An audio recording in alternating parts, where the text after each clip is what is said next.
Okay guys, hey! So we're going to pick up from where we left off on, what was it, Tuesday? Was it Tuesday? I'm checking the date. Damn, it's Thursday. This week goes by too fast. We're picking up from where we left off on Tuesday when I was drawing Blake. We're gonna get on like the weapon part, and it's gonna be a fun time. So let's get to it. Is the sub view up? Okay, the sub view is up. So how's everybody's day going? Twitter is blowing up right now because of the incident with the submarine. I'm gonna put in my little 2 cents on it. Aside from the 19-year-old, he's definitely not a kid, but like he's definitely not like a whole adult, and it's very sad that he was like brought down over some fuck shit, because the rest of those adults, they could have just they could have gone through it. Yeah. Shroud. Other than that though, I don't care for the other people because they're grown adults and they put entertainment above caution, and I say that because like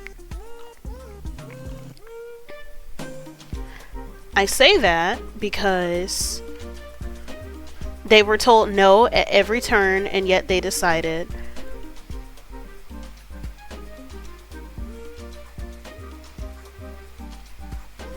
It's probably a bit too big.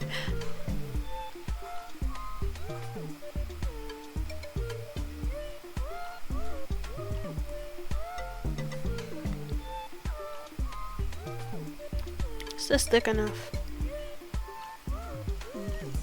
Oh, it's not even curved, it's straight.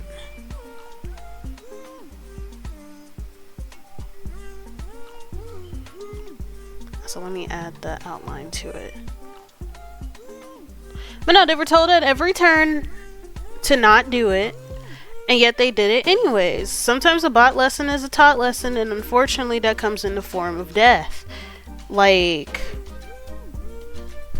and my problem is with folks like defending these folks. Like, I don't want to wish, actually no, I'm not going to say that I'm not going to wish death on some people, because I feel like some people are a genuine waste of air, And given that these folks are billionaires, it's like, At the same time, I know that drowning, like, even though I can't experience drowning because I'm a jellyfish, I know that drowning is a very, especially in a saltwater area. I hope they went quickly, at least.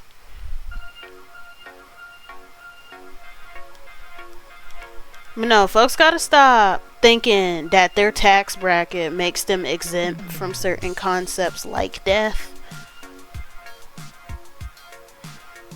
Like, who the hell even approved of this damn trip when they were using a damn GameCube controller? Like, there were so many things wrong with this. And given the excitement of, like, the son of one of the victims, like, dude's just happy to get his inheritance right now, and I'm like, damn, that's sad.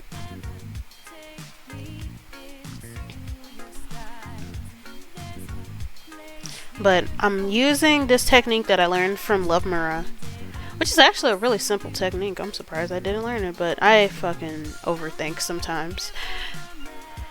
Big loop, where instead of like trying to draw out a ribbon and do the line work for it, just get a white line and use a fucking outline. It's okay. It's okay. Like, make life easier on you. And I've been using this for Blake's stuff because of how her weapon isn't confusing. It's like some sort of semi-automatic gun, and it's a sword, and the ribbon configuration is sort of like a chain scythe because of the way that the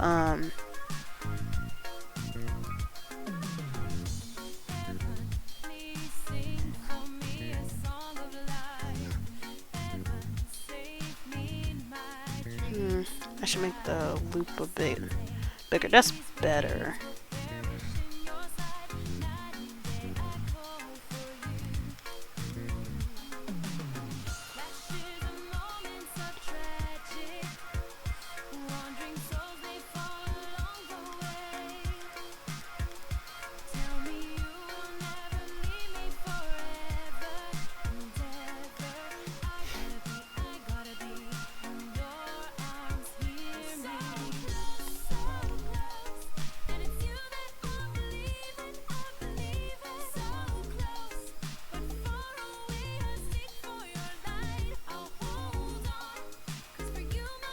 Wish I could color drop from the bucket thing, but I guess I gotta use a different outline. And then I'm making sure to layer these the correct way so it doesn't like get lost. But just nah. Like, I'm sorry, I'm not gonna make jokes about it, mainly because I don't have that much energy. Like, I'm focusing on other things right now. But, like, don't tell me not to laugh at the plights of people who think that their tax bracket exempts them from being told no.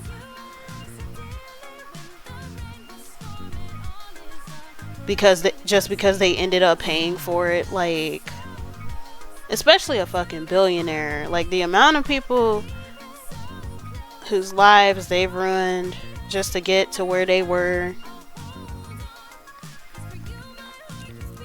or to maintain where they are. Like, no.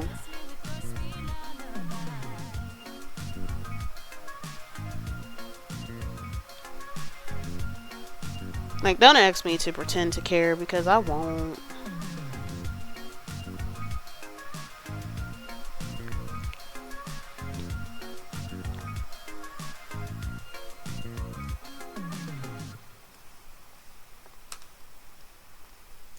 See.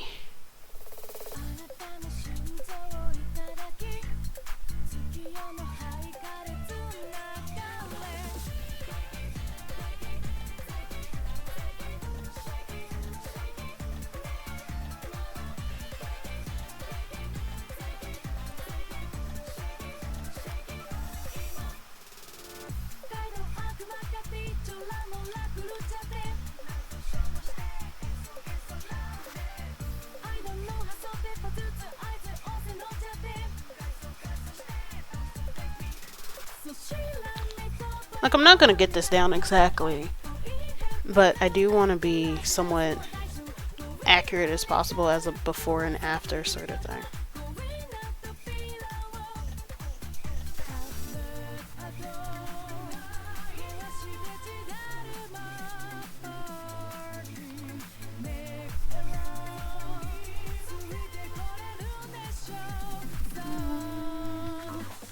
Oh yeah, I also added some other songs because I realized that my playlist is a little bit repetitive. Even though that's kind of the point, but like at the same time, if I'm gonna have to listen to this a lot of times for the many art streams that I have, I should add a little bit more variety. So you're gonna be listening to a lot of Dora Hedora, and I should draw the sword first.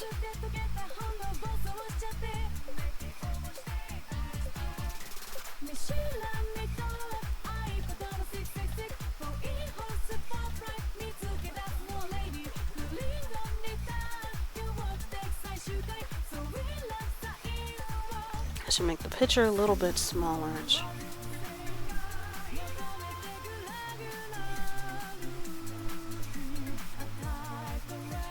I should also bring the full picture down in general.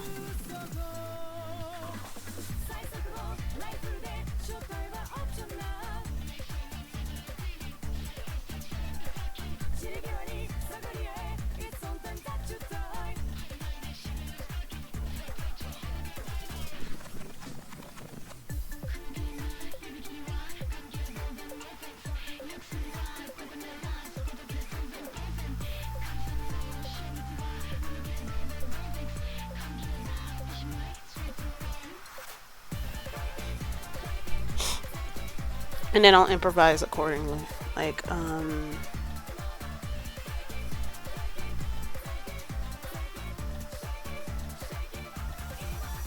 I'll rotate this a little bit.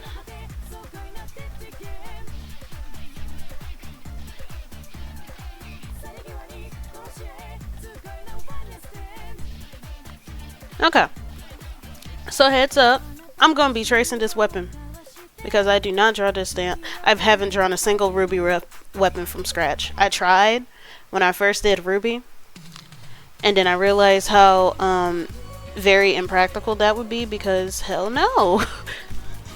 Like, I wonder how does Eileen Ching do her illustration? She probably has a 3D model to work off of. But yeah, I'm not gonna do that. Let's see, start with the blade. Start with the blade. And like, I'm very open about tracing the weapons, because like, there's this stigma that exists within art spaces about tracing, and I feel like that's because of like DeviantArt. Like, a lot of people appreciate DeviantArt for what it is. Like, that was a really more or less great community hub for artists to like get started and find things. I need to make it thinner. It's too thin. That's better. But it's just the fact that stuff like there would be a stigma against tracing, and then everybody and their mom, I used the wrong damn type of layer. There would be a stigma against tracing, and then but then everybody and their mom was making anime bases, and some of these bases look a little bit like ass. I'm sorry. And that's because making a base is hard to do. Like, you're pretty much trying to make a mannequin out of something that is fully clothed most of the time in order to give folks a jump start of it. Like, it's very difficult to do, so it's a given that the average one is going to look pretty ass. But it's just the fact that, like, folks were picking and choosing what they were getting angry about when it came to tracing. Like, as far as I'm concerned, if you have permission,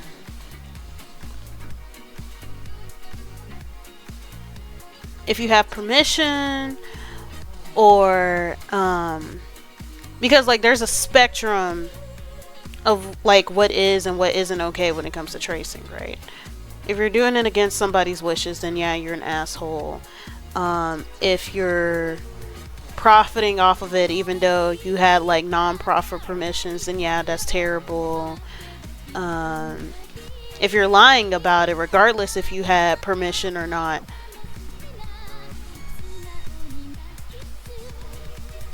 then yeah, you're terrible. Also, some stuff should be like free range. Like, if it's from a picture, right? Like what I did with how I got the 3D model to copy Blake's pose, I think that's perfectly fine because you can't copyright a pose. Now, when the case of like photographers and stuff, that's where it gets a little bit gray because like they're not copyrighting the pose, they're copyrighting the image material used to give you that reference. And I think that credit should be given in those situations simply because like that person made you that resource. And also it's just helpful all around because sharing your resources, that's a good thing, guys. Like, some techniques we shouldn't be gatekeeping. Especially when like somebody put their stuff out there. Like, you know how some people gatekeep music artists because they're like, oh, I don't want this person to get big, but it's just like the artist who put their work out wants to get big because that helps them make money, guys. So like, you can't just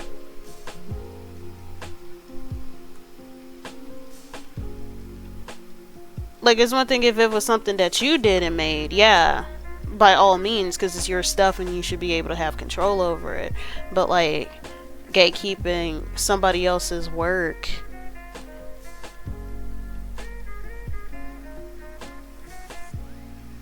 that's like, that's kind of selfish. Like, you sound like a pygmy. Like, this is my own little thing and da da da da da. Like, shut up. But yeah, that's a random ramble about like submarines and art techniques.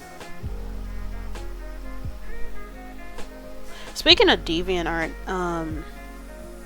for anybody who doesn't know about this one site, and like, you know, speaking of DeviantArt and the topic of sharing information, right? There's this one website that I use, kinda. I need to use it more because I genuinely believe in the project and the vision and stuff.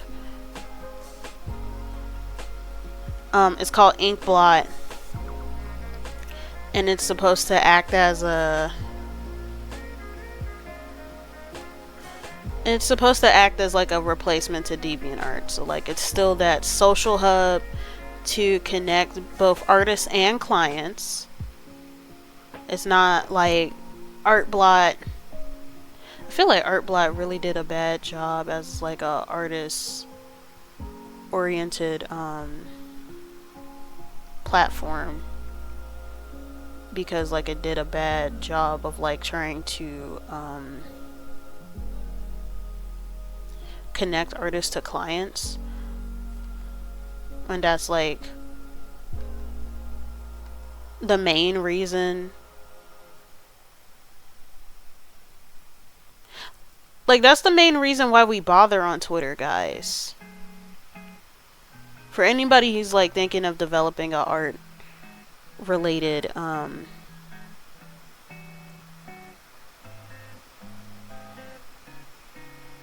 quote unquote art oriented social media, you have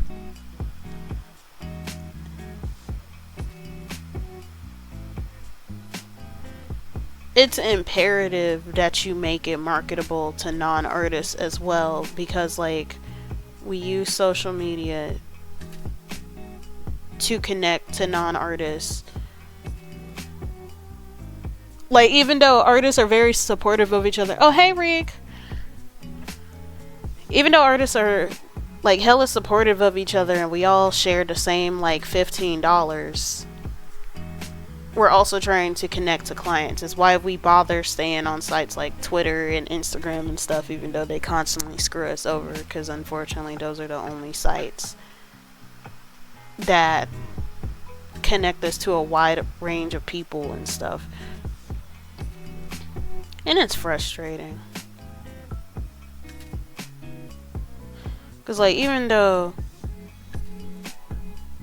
Twitter and Instagram, well, okay, with Instagram is different, right? With Instagram, they should be catering to artists and photographers and stuff, because that's literally what the site originated as. It was a picture app. With Twitter, they're kind of less obligated to cater to image makers, because images aren't like the only thing that people come for. They mainly come to Twitter for opinions. But at the same time, given that you're expected to post a picture in order to get more engagement,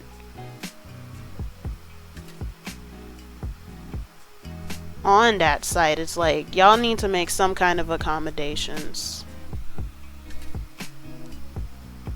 I don't know, maybe that's just me. Maybe I'm built different. Maybe my values are too advanced for social media development.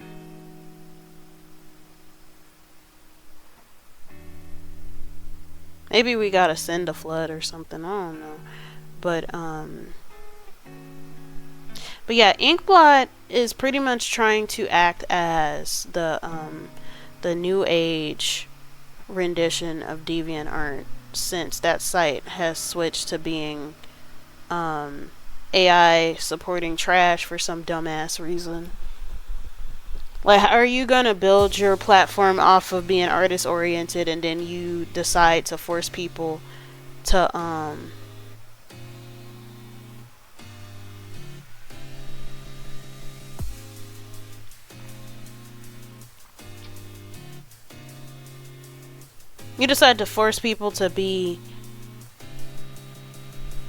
to opt into something that they hate, that artists universally hate? Like, what are you on? Why are you like this? But Inkblot doesn't just do the bare minimum of not allowing AI. I really like their terms of service when it comes to NSFW content. And like, that's like something that isn't really talked about that much. Like, I feel like it's talked about, but it's like usually a charged and stupid conversation. Because like, you got people who are like, I'm anti-censorship and we should allow whatever. And it's just like, those two things, being anti-censorship and still calling for some form of community moderation, are not mutually exclusive mutually exclusive things. You could do both, because like the whole thing about censorship, that describes censorship was a concept used to describe the issue of government and corporate control of intellectual property and just of media in general. But like censorship is very specific. It's used to describe systemic control of media, not community moderation. So like, if I don't know, if black people are like, hey, maybe we shouldn't be allowing picking any drawings or something on this website, that's not censorship, guys.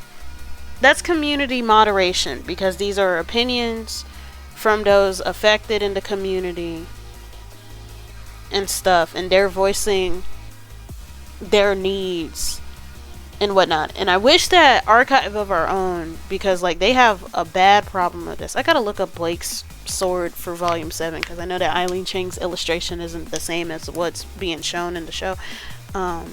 Blake's Sword, because I know that it has a crack in it and it's so damn small. Like, they added a gold stripe to represent Kenzuki, or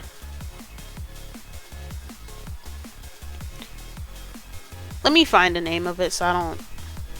Kintsugi, which is like that one Japanese pottery art where you break it, or like it broke on accident,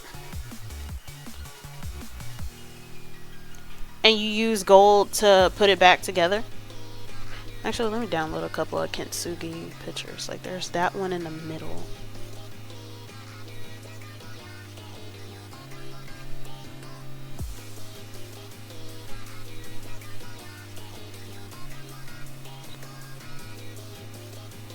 No, I'm making that distinction with corporate / governmental control of content versus community moderation, because whenever there's like conversations concerning what content should and shouldn't be allowed on certain platforms, people love to use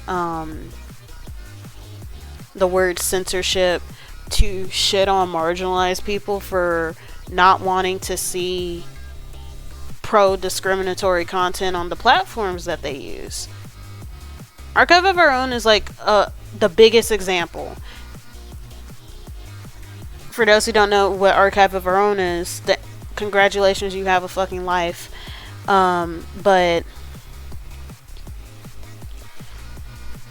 it's essentially a fan fiction website. It's one of the top 3 fan fiction websites, because you know the other 2 are fanfiction.net and Wattpad. What differentiates Archive of Our Own from fanfiction.net and Wattpad is that it has a really good search engine. Like, you could put what tags specifically you want to see, and also what tags you want excluded, so you can refine your search. And then the other that's like bigger and a little bit more important is the is that it's publicly owned. Well, it's not publicly owned. It's a non-profit, and it doesn't have ads. It works like Wikipedia. You know, it runs entirely on donations, which is why there are no ads.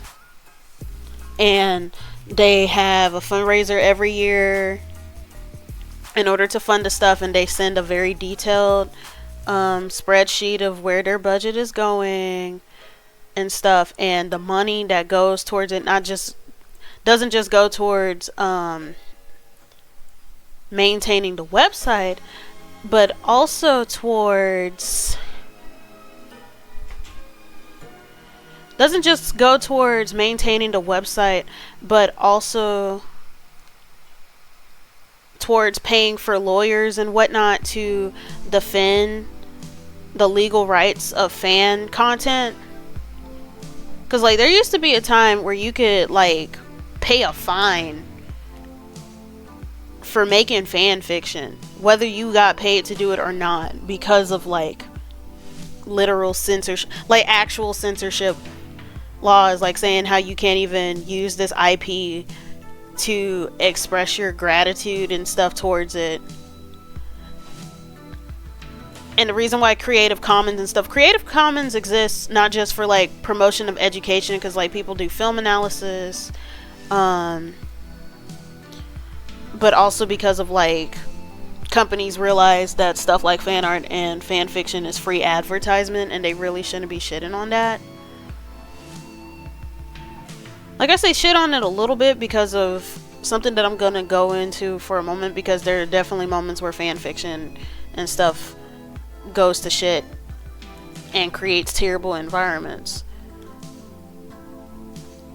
which goes to my problem with Archive of Our Own. Like, even though I appreciate it for the efforts that they've done towards being quote-unquote pro-creator, I think that they're very selective about the users that they support.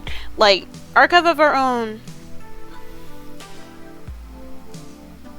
brags about and advertises itself as like a safe haven for creators because of how they're defending the right to creative expression and stuff. But it's shadow banned in Germany. because it allows pro-Nazi content. And there have been constant complaints from stuff from the racism, because there's like race play as a tag, to from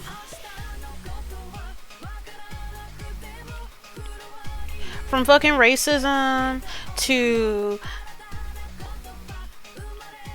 the smut depictions of real life people, which is a form of harassment, and all this other kind of stuff. And Archive of Our Own's thing is that they're anti-censorship. And I already made that distinction before, that censorship is supposed to describe state and corporate control of content, not members of the community not wanting to see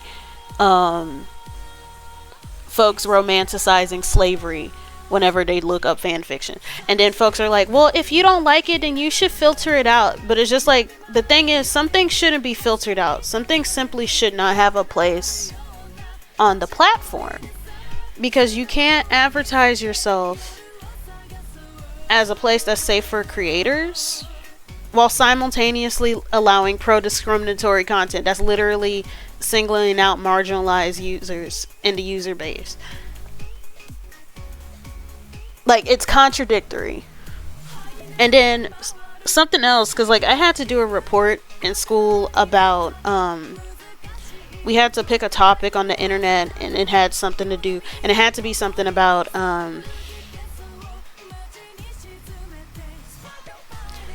internet safety in some regard. And I talked about how unlimited free speech does more to reduce community safety and how people care more about the freedom to do things than the need for marginalized people's freedom from discrimination. I'm just gonna have to do this gun and handle,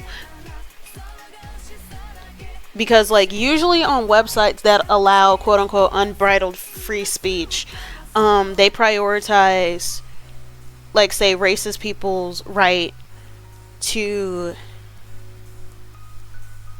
express discrimination, or just, it's not just racist, but like bigotry in general. They care more about the right to express bigotry than they defend marginalized people's right to defend themselves. An example is like how in TikTok somebody could call you a slur in your comment section, but if you tell them to keep themselves safe, then you end up being the one getting suspended. And then with Archive of Our Own, they have examples of this. Like, there's plenty of even though they don't even have a designated moderation team, which I think, like, okay, moderation does cost money, and it's also a very stressful job because you can't just use a machine to do that, because I think that the quote-unquote depiction of heinous content should be allowed. It's just a matter of how it's depicted, and we don't have the technology to make those discerning decisions of whether or not it simply has that kind of content, or it's intentionally trying to promote it. Because I think there's a clear difference. There's a difference between somebody writing Silco X Jinx fan fiction, for example, and the book Lolita. Because Lolita, despite weirdos like using it as an excuse for this book exists, so I should be able to write about romanticizing abuse, when that's not how it works. Lolita existed to criticize the systems that create these situations in the first place. But I can tell that you don't read, and that's why you're using that as an excuse for certain things, right? There's a difference between writing Silco X Jinx fan fiction and something that's like depicting that thing as a critique of a systemic problem. You know, so we gotta, and unfortunately we don't have the technology to make those discernments, so we do need a human team and not just for like paying for wages, but also paying for therapy, because being a moderator of any kind of social media site, it's stressful, because you got people depending on you to keep the website community friendly, and the kind of stuff that you gotta sift through in order to make sure of that can be triggering. Like, when I used to work with the state, I found out that FBI agents are like required, if they work on a case that involves children in any kind of way, and you know it's the FBI, so it's usually something violent, they're required to take a mental evaluation. And like, there's a certain time period that they have to wait before they could go to another child related case, because of how traumatizing those things are. And if the FBI isn't playing with that, then social media sites shouldn't be playing with that either. But yeah, my issue with Archive of Our Own is that there's like quote unquote pro ship content, which is like describing content. Pro ship is pretty much the idea that any and every kind of content should be allowed, based on the fact that it's quote unquote fiction, and people should be able to differentiate the two. But my problem with that stance is that the issue isn't differentiation. The issue is that media doesn't exist in a vacuum, and caring more about the ability to indulge in certain things, and not how these things are like a reflection of larger cultural issues. Like, I'm gonna bring up the racism again because I'm a fucking Star Wars fan, and I'm like tired of like trying to find stuff with Obi-Wan or trying to find stuff with the clones in it, and it's usually content that's like infantilizing and sexualizing men of color. Like, it's really gross and weird. And especially given the context of Star Wars itself concerning the clones, with how they deal with being tools of war and trying to fight for their agency and stuff, and then all you get is like slave fan fiction and shit dealing with them and the Jedi, and it's like weird. It's weird. Why are you like this? And I know why they're like this. It's because they're racist. But and my thing is, it's just like, well, you shouldn't be throwing that label around. But it's just like, if you get off to seeing people of color being dehumanized, what are you then? And like, nobody's obligated to like feel safe about that, or even feel like they should have to filter it out when it shouldn't even exist in the first place. Oh, who followed? Oh, hey, yay, bae. What's good? I'm talking about I'm kind of talking about, it's kind of a dark subject. Is it dark? It kind of is. Like, okay, I'm talking about like policy. I swear I was following. Well, it'd be like that. Sometimes I forget. To be honest, I kind of gotta go through my moods, cause like, I follow them on Twitter and I support them and I post whenever they're posting or they're streaming, and did I forget to follow their stream? But thanks for coming in. I'm mainly talking about like policy when it comes to social media content, and like about censorship and why we should be sort of only use it when talking about corporate and business issues, like corporate and government issues, and not necessarily whenever people call for any kind of content moderation. Because I think that I don't think that members of a community who don't want to see a certain type of content should be held in the same regard as like an oppressive government, or like a company that's mad that they can't profit off of fan art. And like, it sounds very vague and specific, but like, I broke it down earlier, pretty much how my issues with like Archive of Our Own with how they allow certain things, and it kind of it sort of disenfranchise marginalized users because of like that quote unquote anti-censorship thing, but like censorship to me should only refer to like systems, not community members asking for a safer space, if that makes any sense. And but yeah, that's pretty much what I was talking about. But since you just came in, I'm drawing Blake from Ruby, and I was talking about, before I went into that, I was talking about like tracing and stuff, and like when that's okay and when it's not. Of course, everybody has like different stances on it. My thing is, if you're honest about it and you're not like, and you have permission, or like you're not making money from it or something, and even then there's like discretion when it comes to that as well.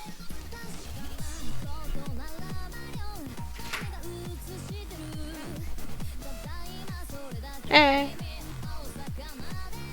my sister came in the room. Hey Donnie, how's it going? I'm drawing Blake and I'm doing her weapon, which is usually like the heart. Hold on. Oh, now I realize how I need to do it. Okay.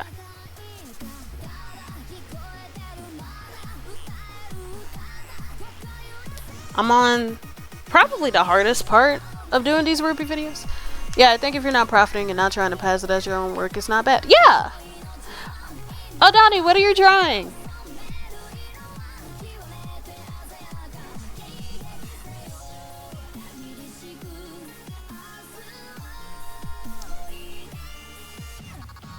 But yeah, I feel like I talked about earlier, because like how I ended up talking about like censorship and stuff was because of talking about DeviantArt. Like, I was talking about tracing because I'm tracing the weapon for Blake, because like I do not draw weapons, and I'm definitely not drawing a Ruby weapon from scratch, because no, I love myself. I respect myself. I'm not gonna do that. I'm finishing the piece I was doing yesterday. Oh yeah, it was for the magazine. Wait, is it a magazine? Like, I know they got a Kickstarter. No, it was the cover for a magazine that was promoting comics, right?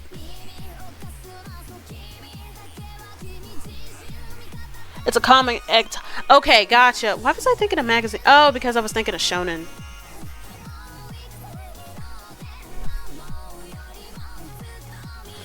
So the Kickstarter site is already up. It just hasn't officially launched. It was just to get a notification of when it's like ready to go. Wait, give me just a moment. My mom is calling. It's basically the same thing. Gotcha. I'll be right back. My mom is calling.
Okay, I'm back.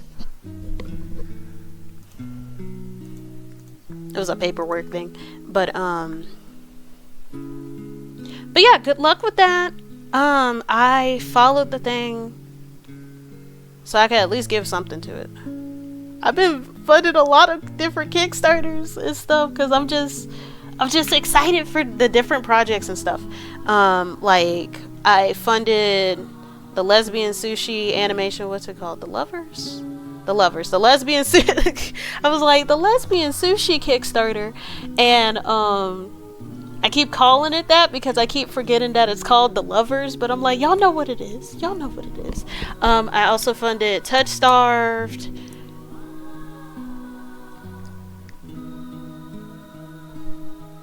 Cause I believe in that game.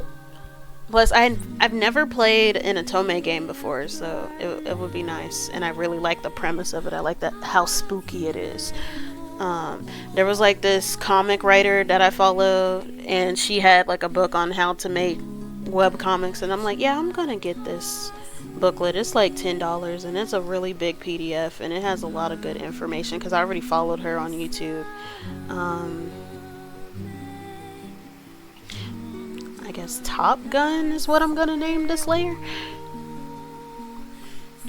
Yeah, Top Gun is what I'm gonna name this layer, but I'm like, what should I name this? But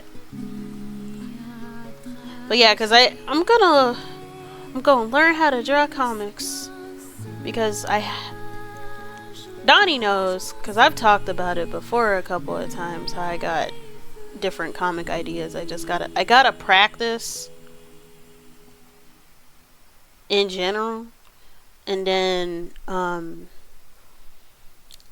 like for anybody who's thinking of getting into making comics, please do not try to make your damn magnum opus the first time. Why would you do that to yourself? Do baby comics. It's okay. You're not less valid for doing so. I believe in you. But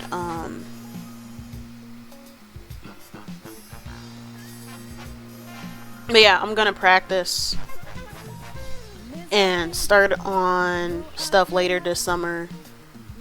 And then while I'm like learning with smaller comics, I'm gonna be doing visual development for the other two comics that I'm working on. Because one is like a fantasy theme, and then the other one is like a romance horror.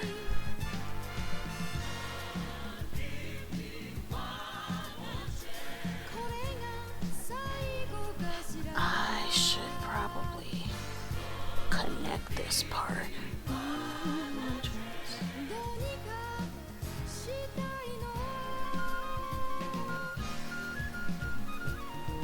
Yeah, do your magnum opus as your second comic. Yeah! Like, I'm already doing character sheets and stuff for the romance one.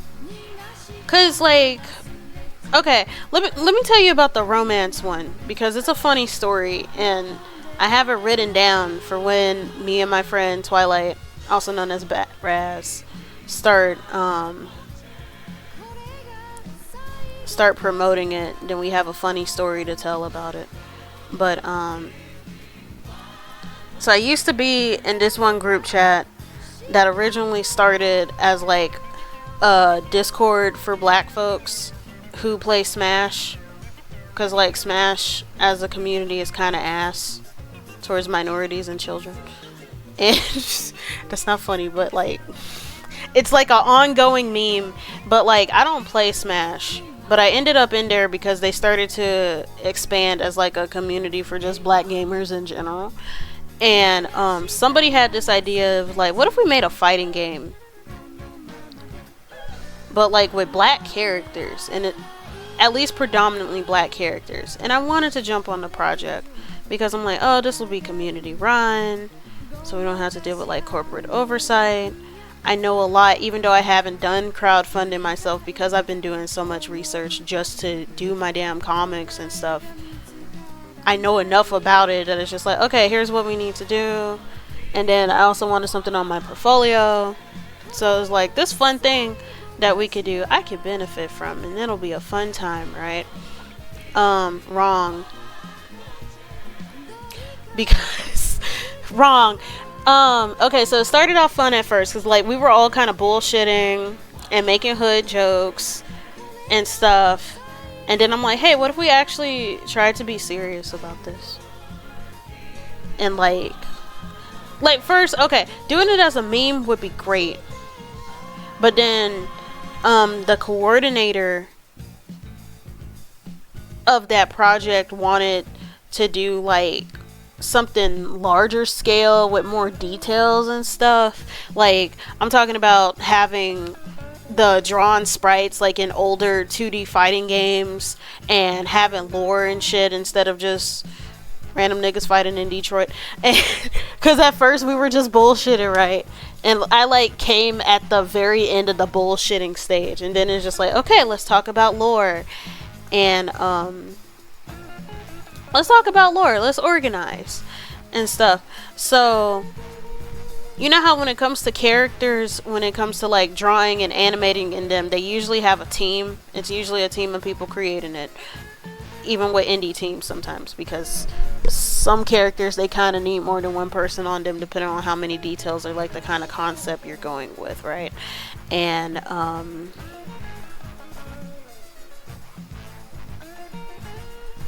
trying to think. Shit.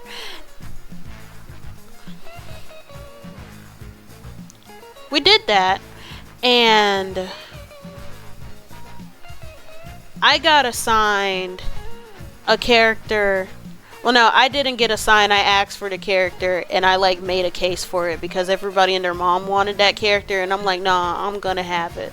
The concept was like this warlord who would take these magical creatures and use them as trophies because she hated them, right? And I'm like, hey, what if she warned them not because she hated them, but simply because she likes pretty things and she doesn't give them moral consideration because she sees them as material or something adjacent to that. You know, it's Cruella shenanigans, you know? And yeah, so I ended up adjusting that character to be like this murderous fashion designer, and she was mine.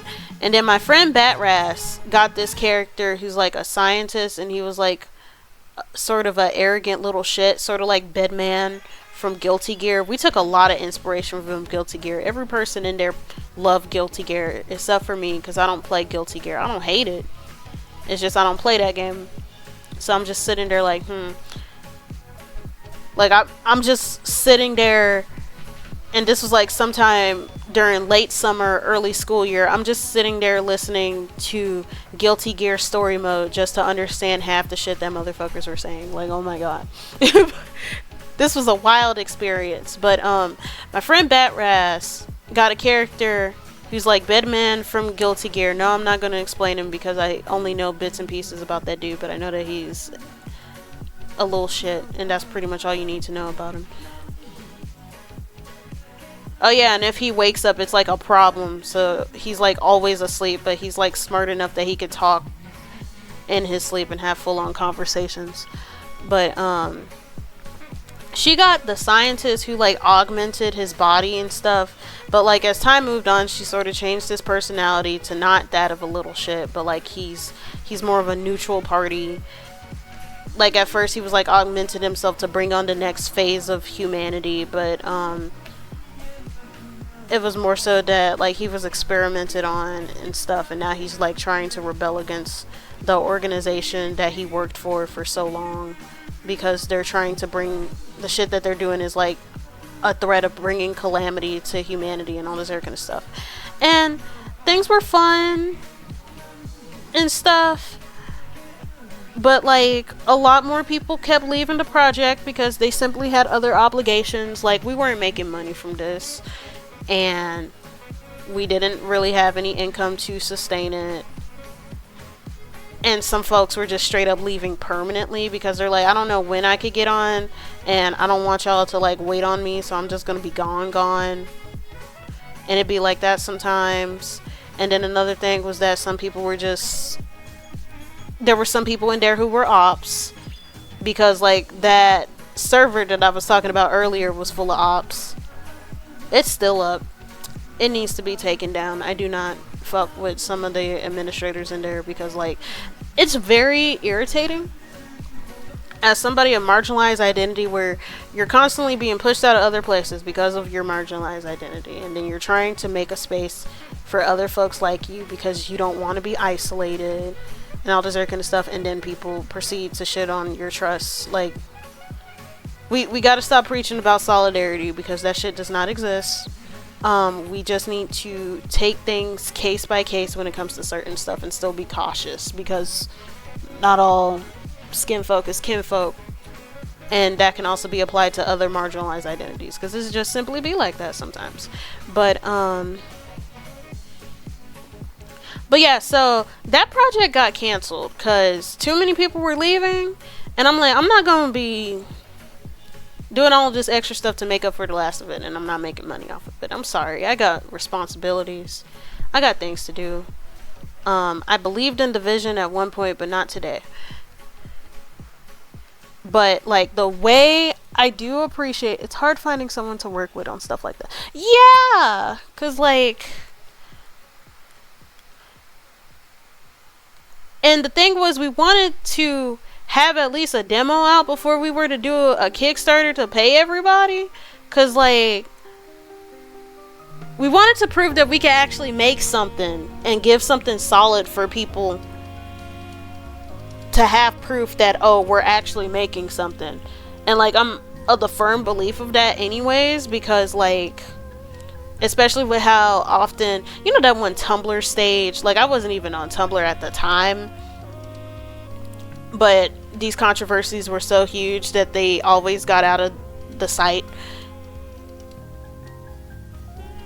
with the different ideas, like the different Kickstarters of stuff like I don't know, All or Nothing, for example, about the pansexual and the asexual who are roommates and stuff. And I think there was like a Kickstarter scheme with that. There was a Kickstarter scheme with some police woman and a bear that was like some Yogi Bear type stuff, but I think she was a lesbian. There was like a Yandere Simulator parody, but they had a diverse cast.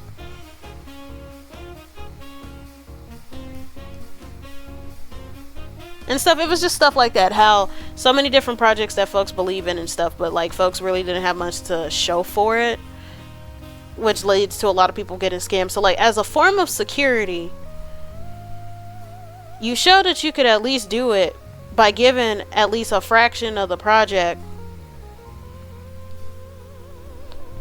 and then you have the Kickstarter. We couldn't even get the fraction of the project up. We were still in baby mode.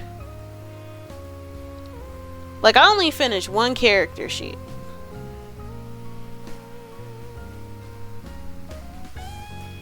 And then I was the only one making character sheets, so that was also a thing. And I'm like, ooh, no. So like, the project was canceled, but luckily, because of the way that it was set up, it was just like whatever you worked on, because we had like this worker co-op thing. You know how there are projects that has an NDA, and some companies are so shitty about the NDA that you can't even have your shit on your portfolio even if you worked on it. Whereas, like, you should have the stuff that you work on in your portfolio, but it's just like, well, if it wasn't used in the final project, we don't want anybody to get secrets. And it's just like, a secret for what? That was already released. But then if it's not released, then tough titties, you can't even show that work, because they don't want anybody to get ahead. Like, Disney and Warner Bros., they're strict when it comes to that.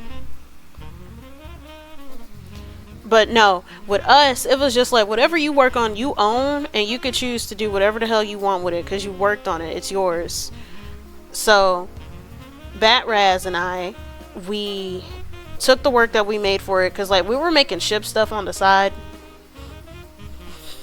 because we shipped these two characters, because it was just like, oh, the fashion designer is using the creatures to augment her appearance in a sense through clothing, and the scientist is using the creatures to augment his power.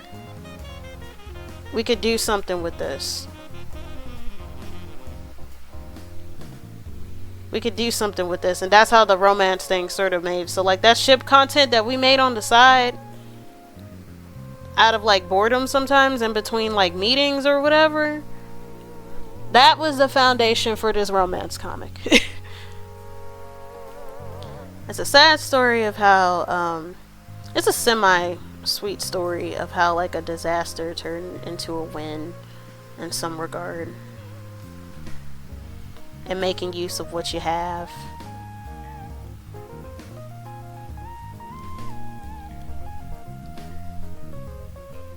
So that was nice. Let's see, ribbon grips.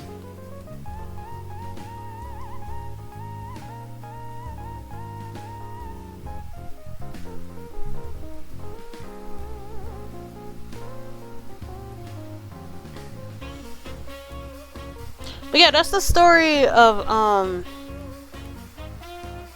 how the romance comic is being put into development. As for the other comic, my fantasy comic, it happened because of shame in high school. Cause essentially, like, my state has an art competition that any school within the state can participate in, right? And this competition happens every year. And like, I did a lot of fan art in high school, which isn't inherently bad, right? Because like a lot of people like to shit on fan art because it's just like, why can't you do your own stuff? And it's just like, sometimes people need a launch pad. And not to mention, I think that if you could do it in an imaginative way, instead of like trying to replicate the character, but like using that character as like a means to experiment with styles and stuff, it's more than fine. But like my thing was, I did nothing but fan art, and like seeing all of the original art and stuff, and seeing how folks like tested themselves with technique.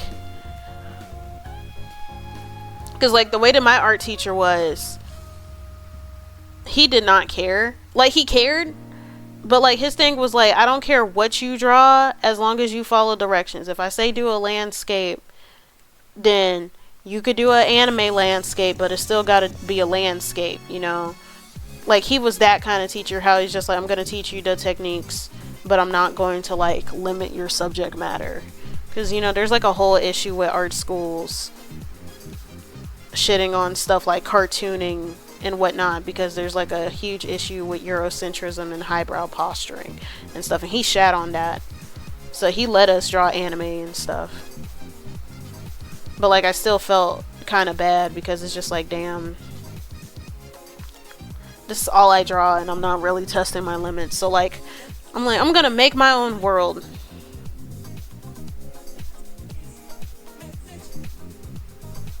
I'm gonna make my own world.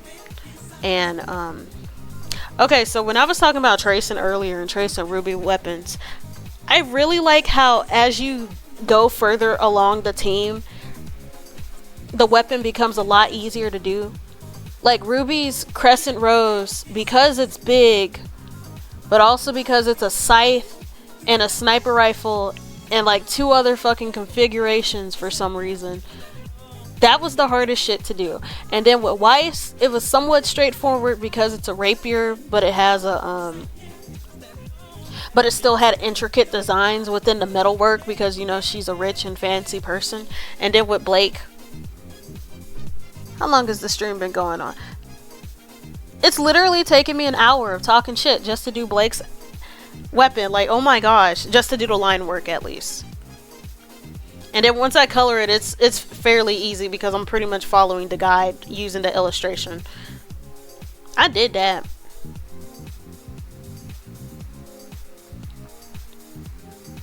I'm gonna bring up this smaller ribbon a little bit.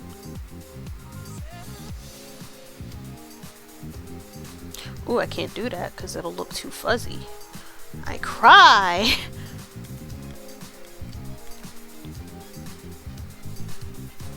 But yeah, I'm like, I'm gonna make my own world and I'm gonna test myself. And test myself I did, because I felt like my original concept was ambitious as fuck, and I should not have done that to myself. Cause like, okay, this is my senior year of high school, right? I'm like, I'm gonna make an animation when I grow up, because I was still convinced that I was going to be in animation, like actually being an animator instead of like just doing concept art, which is what I'm doing now. Like, I'm a studio arts major and I'm getting a minor in film. Yeah, it's been worth it. Weapon looks very good. Thank you. But yeah, I was convinced that I was going to be an animator as like a career instead of what I'm doing now, which is like concept art and illustration, because I hate 3D modeling. So I'm like, I want my own TV show about this girl and her dog going on adventures and fighting monsters in the forest. And I wanted it to have like Bee and Puppy Cat vibes. But then I was just like, this feels a little bit too simple. So like, I was gonna turn it into like this epic fantasy. Actually, no, the original thought was like a pixel video game with still that premise.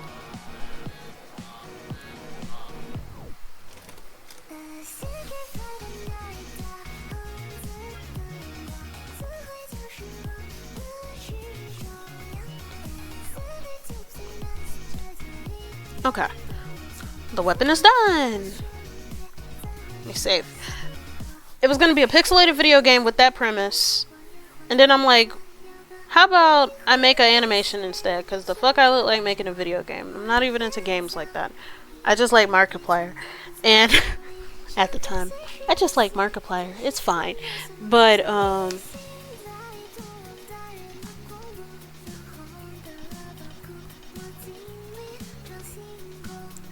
so there was that, and then I should put the ribbon in front of it. That's better. Should I color the weapon first? Nah, I'm gonna line art Blake. I'm gonna do Blake's liner. Excuse me.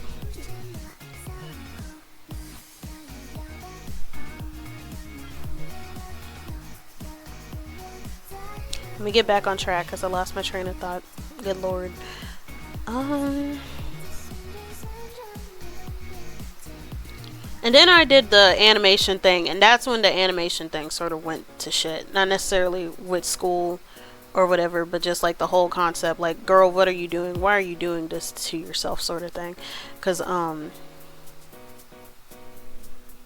like, why are you doing this to yourself? The issue was that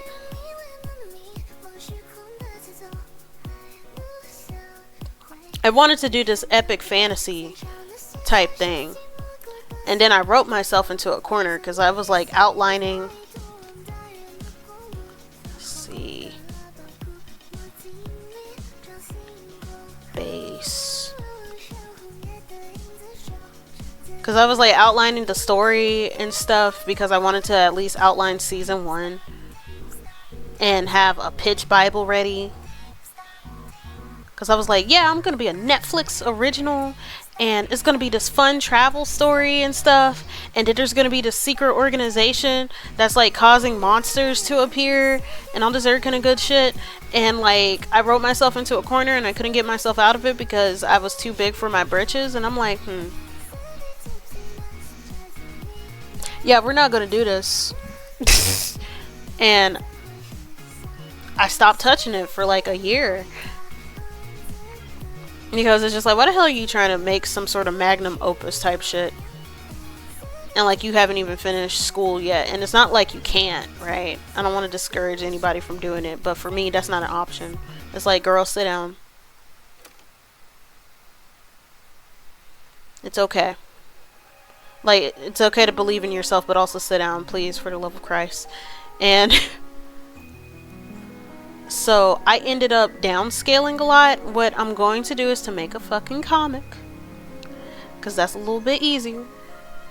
Well, it's a lot easier, because that's less production stuff that you gotta worry about. And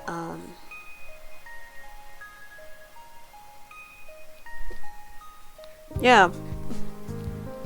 And now it's still about a girl and her dog fighting monsters, but I want it to be like mostly episodic and stuff, and I want epic moments, but it's not like this complicated epic fantasy type thing though,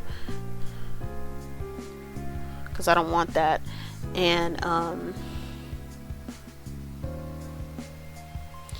because no. And it's like struggling with finding purpose after being delayed, in a sense. And it's kind of a vent thing, because like I've had to start over in like a lot of different areas of my life, and I try to be kinder to myself about it, right? But that still doesn't make things less frustrating.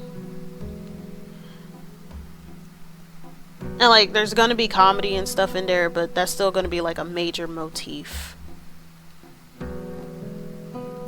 of like picking yourself up and trying to see what you want to do after being delayed for so long, and being content with certain things, but the things having to change due to stuff that's just out of your control, and dealing with that. And my character Eileen, she's like figuring that out as she's traveling and dealing with different horrors beyond her comprehension.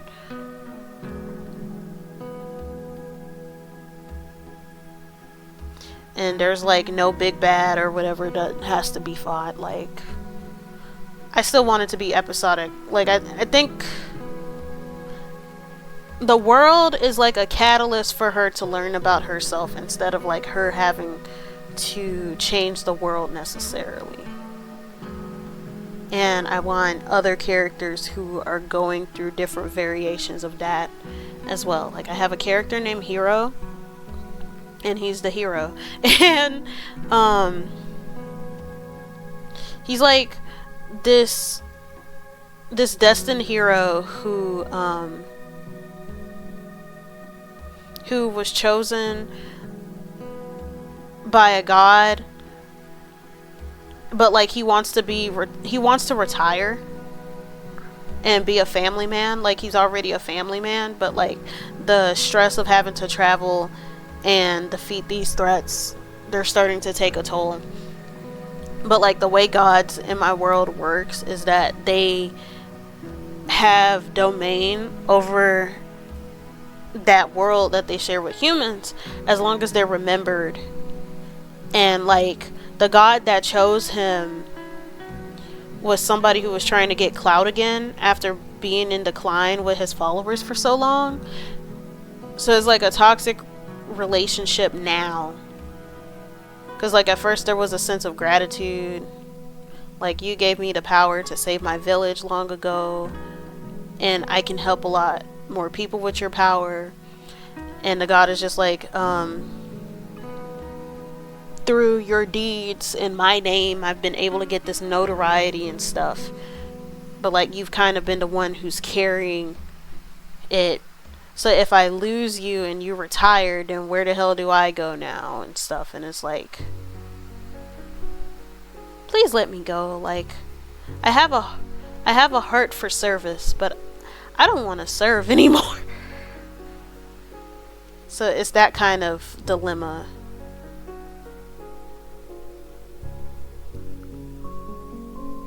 And then I got other characters like a lot of these characters are older as well. compared to mine, because mine is like 25. And the other ones, they're like in their 40s and stuff. So they're dealing with other things, with like starting over and trying to find purpose again, or readjust your current purpose or something. Like, and some of them have also already gone through that arc, so they're like guiding other people, like different people in different stages in their lives. There's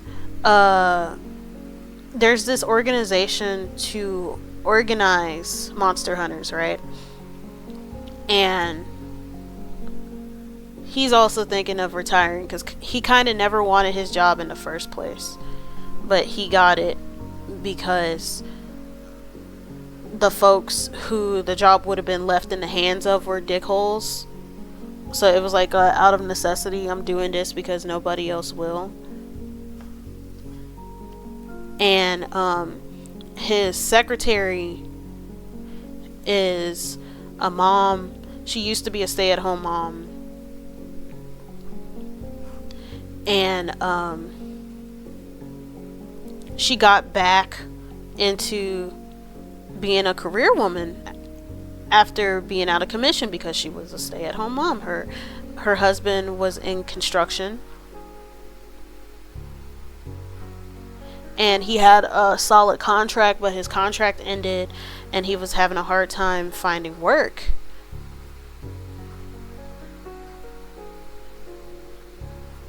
So like, she decided to go back to work and stuff.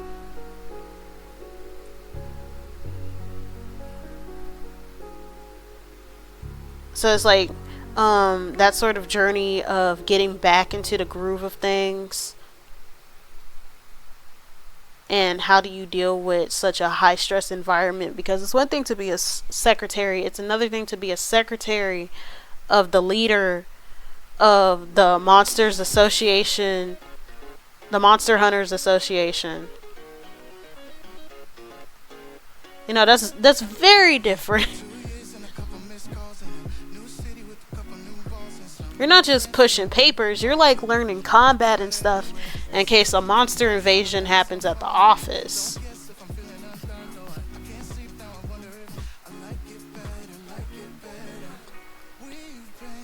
And then it kind of puts a strain on her relationship because her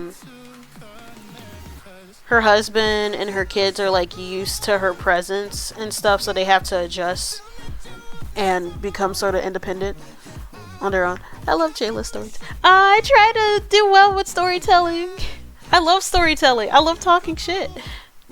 But I especially like talking about story arcs and stuff because like it's a really fun way to pass the time. And I feel like there's like a lot of ways that you could learn about someone in the way that they tell stories, in a sense, because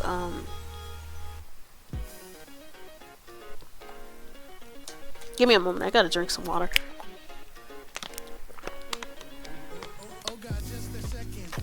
Like the sort of nuances in speech, like some people do voices, like with the impressions and stuff.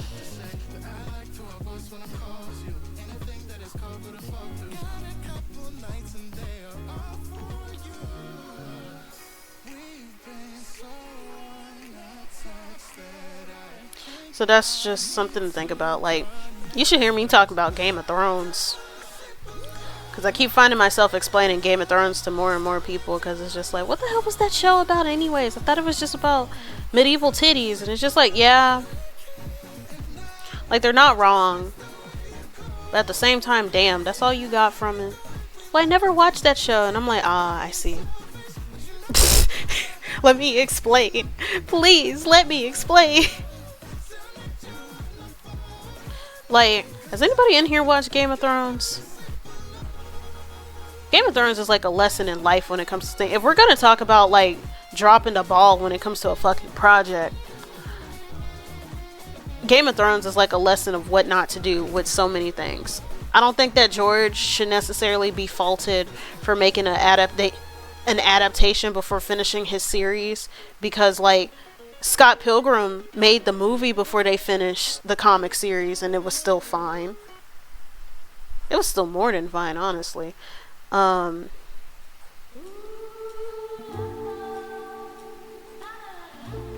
We love digital art where we keep pressing undo only to make the same kind of mistake for like another 12 minutes. I'm sorry, it's just that feeling, but I don't think that was the problem. The problem was removing George from the creative process, because that's what the fuck they did, and having two immature misogynists be in charge of a project that features a lot of brutality. Because, like, okay, my number one issue with Game of Thrones, because, like, people were talking about, oh, the writing got bad after season 5. No, bitch, it got bad after season 4. And even in the first 4 seasons, it was still struggling in certain regards, particularly when it came to female characters. And I hate that folks who only watch the show use that to judge George R.R. Martin's writing when it comes to writing female characters, because the way that women depicted in the books are very different from the show. Like let's talk about womanhood in Game of Thrones, particularly.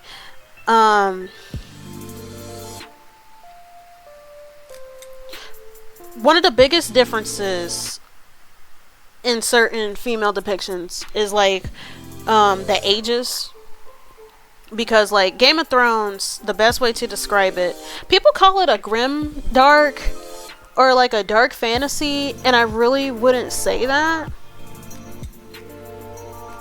Like, it's dark because your only exposure to fantasy was like Percy Jackson and Lord of the Rings.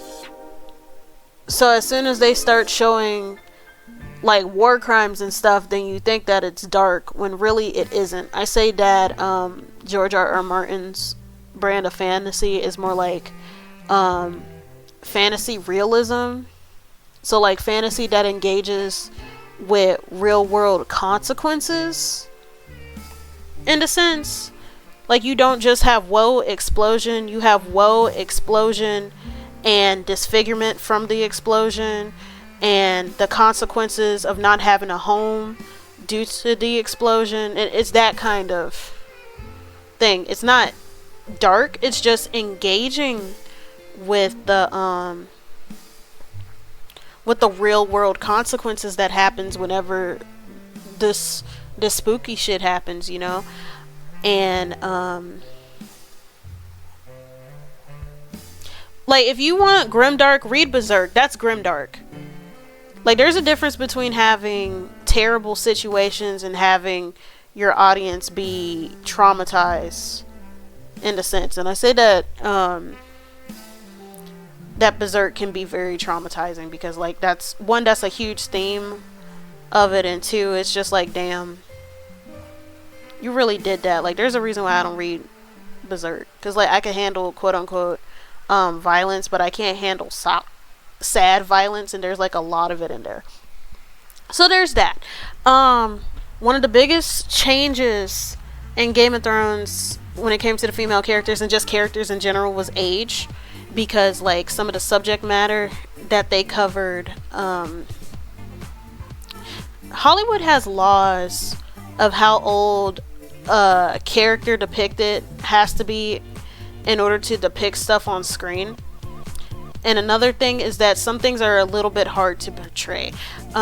There's a lot of young characters in Game of Thrones, because this is like fan fiction of the War of the Roses.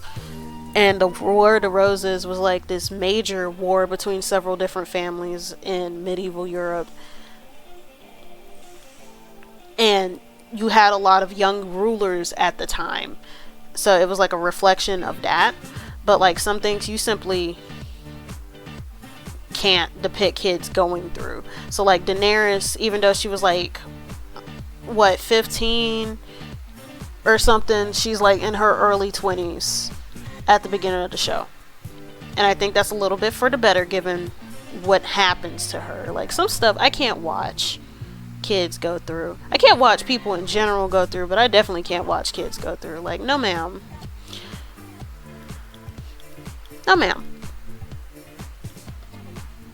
Let me make sure that I'm not making this hair too long.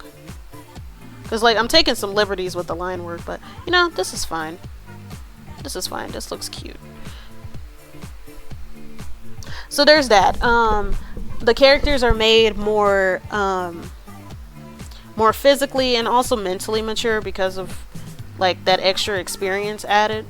Another thing with differences in the show is when it comes to women characters, I feel like they lose a lot more nuance. And I'll give examples, right? There's like, George has a similar issue as other older authors when it comes to writing women, specifically when it comes to physical descriptions. Like George has a couple of lines where it's like she breasts bobbly down the stairs. He does have a couple of those moments, but in spite of that, I say that he's well when it comes to writing personality and motivations. Like he'll have a woman breast bobbly down the stairs, but they're not like, he doesn't have stuff like a Madonna horror complex or something, or like fridging or something. A lot of these women are given agency. They have hopes and dreams. Whenever a woman is going through something, whenever any of his characters are going through something, but like, I appreciate it, especially when it comes to women going through tragedy, he emphasizes sympathizing with them and stuff. And unfortunately, a lot of that nuance was like removed in the show because David and Daniel, who were the showrunners, are some misogynistic dickholes. An example I'll give is I'll give Sansa Stark. So for those who don't know who Sansa Stark is, she is the daughter of Ned Stark. Ned Stark is played by Sean Bean, and you know that theme of him always dying whenever he's in a fantasy work. She's the daughter of the dude who died in the fantasy work, played by Sean Bean. In the book, she's like about 12 years old. In the TV show, she's about 15, I think. But she was set up to marry the king and stuff, but then after her dad tried to expose a coup that was going on and some bullshit that was going on, he got murdered, and then she became a prisoner of war. And then the king's granddad forced her to marry his, instead of marrying the king who was her age, the king's granddad, in order to maintain control of the land and stuff, forced her to marry his youngest son, who, the youngest son, his name is Tyrion, played by Peter Dinklage. Wait, give me just a moment, I'll be back.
Okay, I'm back.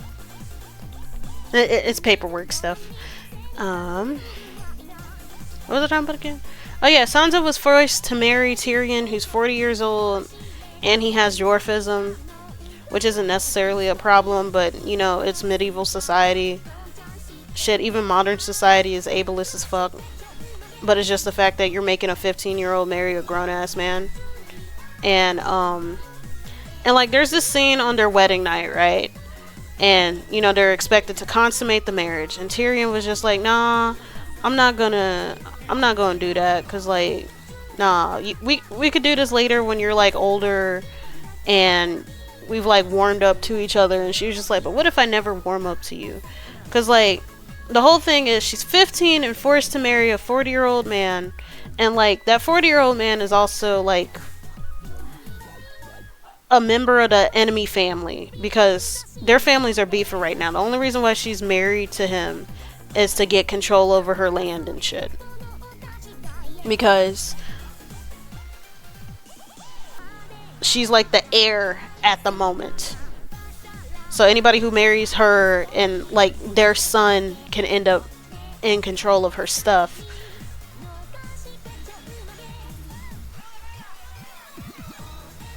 So, like, even if they were the same age and stuff, and just because he's one of the nicer ones, it's just the whole situation is ass. And in the show, they focused on Tyrion feeling hurt because she rejected him. But it's just like, Nick, sir, you are a grown-ass man. You shouldn't be getting booty hurt. That little girl does not want your grown ass. Like, Tyrion has been rejected for most of his life for being a dwarf. He is well known in brothels because he has to pay for booty, because he got to climb up to the booty to get to it. And this isn't to make fun of his condition or anything. This is just a fact. He is well known in the brothel because none of the other ladies, unless they're like getting something out of it and stuff, and that's terrible, you know, because like he's faced dehumanization. His own dad hates him because he like cares about his appearance and stuff, and he constantly shits on him for being short and all this other kind of junk. But at the same time, when it comes to a 15-year-old being forced to marry your ass, you don't get to feel sorry for yourself for being rejected and stuff. She's not gonna like you regardless of how fucking tall you are, whether you're short or tall or whatever, because you come from an enemy family and she does not want to be bothered. Like, she wants to go home. And the fact that in the book they focus on Sansa being sad and scared and stuff, and she's just like, oh my god, I'm expected to consummate the marriage and da da da da da da. In the book they're sympathetic to Sansa, but in the show they did it from Tyrion's perspective and talking about how like rejected he feels. I don't give a fuck about him feeling rejected. You don't cry when your family members call you a fucking imp and shit. You're like, oh, I'm gonna use this, I'm gonna call myself the imp so nobody can use it against me. Then buck up and do it in the same case when it comes to this little girl. Like, I did not like Tyrion's characterization in that moment. And this isn't to say that Tyrion is a great person, because he is a bigger dick in the books than he is in the show. They made him a lot more endearing, but I don't think that should have been a scene to make him endearing or focus on his feelings right now. Sansa is the one who's eating mixed struggles, not him. I do not care. But that's one of the examples. Another example is Daenerys and her relationship with Khal Drogo. They romanticize a lot of the stuff that was going on between her and Khal Drogo when really their relationship wasn't romantic, because like, this is still a teenager being forced to marry a grown-ass man. She liked Khal Drogo not because she genuinely liked him, but because he honored his position as her husband, and that gave her safety and security from her brother, who was a dickhole. And that was pretty much it. Like, she never wanted to be married to Khal Drogo, and he's like kind of apathetic towards her. Like, they're pretty much married for an alliance thing. but because of the way Khal Drogo is when it comes to upholding Dothraki tradition, he will still protect her position as his wife and defend her from those who try to hurt and mistreat her, like her bitch ass brother who arranged the marriage in the first place just so they could have an army to go back home, you know. But yeah, in Game of Thrones, they painted the relationship not as one of necessity and stuff, but as like a more romantic thing, and being like, oh, she's riding the stallion and she has agency. No, the fuck she doesn't. She's eating McStruggles right now. She's like crying all the time because she's stuck with this dude.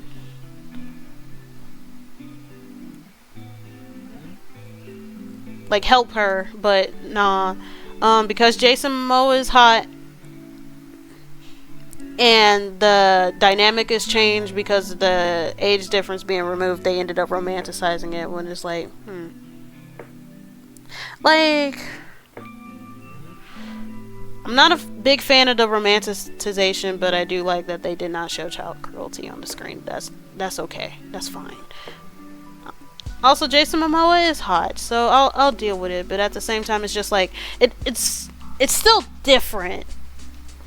I say that when it comes to what Dave and Daniel did, that was okay when it came to writing a female character and like her struggles and stuff with Cersei Lannister. Because in the books, she like forget what I said about every female character having like some nuance and stuff going on. Cersei does not get that, and it's partially because she does not get her own POV chapter until like what, I don't know, 3 books in. So like we only get to know Cersei from other people's perspective, and from other people's perspective she is a malicious bitch. So it's kind of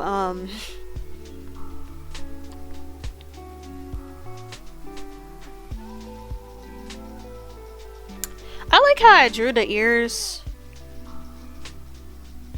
I don't know why I drew the ears when I'm putting a hat on top of it. Why did I do that? Why did I do that to myself? I want to cry.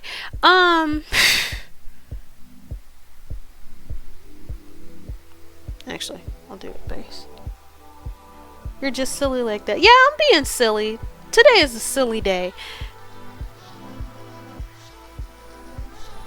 But yeah, as I was saying, Cersei does not get that kind of nuance because from other people's perspective, she is a malicious bitch, and they're not wrong to say that because she is a malicious bitch. But like, George actually has talked about his regret with not giving her like softer moments, at least later on, to balance it out. So like the show was a means to make up for it. Instead of somebody who's like a pick-me who hates on women and stuff, she's still a pick-me who hates on women, but she also loves her children, instead of only treating her kids as an extension of herself. It's more like, I love my kids because they help me get through my issues and stuff, and I genuinely care for them, and I will kill somebody for them. And it's just like, yeah, that's nice. Because Cersei's whole thing, like, she's the eldest daughter of she's the eldest daughter of 3 kids in a powerful house, right? And her dad is a dickhole because he sees his kids as resources and not as people. And she feels like in a lot of regards she was screwed over from different opportunities and stuff due to being a woman. So as an extension, she shits on womanhood, and she hates on women who are confident in themselves, and she hates on women who are prettier than her because she was told a prophecy by this one witch in the backyard that she'll be queen and stuff, but she'll be replaced by a prettier woman, and then her kids will die, and then she'll be killed by her little brother. And even though she has 2 little brothers, because she's an ableist piece of shit, she thinks that the brother with dwarfism, Tyrion, is the one who's gonna kill her and not her twin brother, because she has him wrapped around her finger and all this other kind of stuff. But and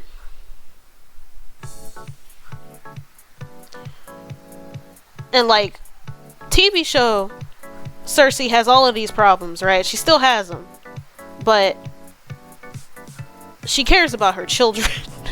And you can see it in the interactions that she has with how she relates to motherhood and stuff, and how sometimes she gives Sansa, I wouldn't say sympathy, but like she does give Sansa some wisdom about how your womanhood really nerfs you, and you can only use certain things in order to get what you want, or at least get through the day and stuff. We see her be humanized instead of just be a vapid bitch.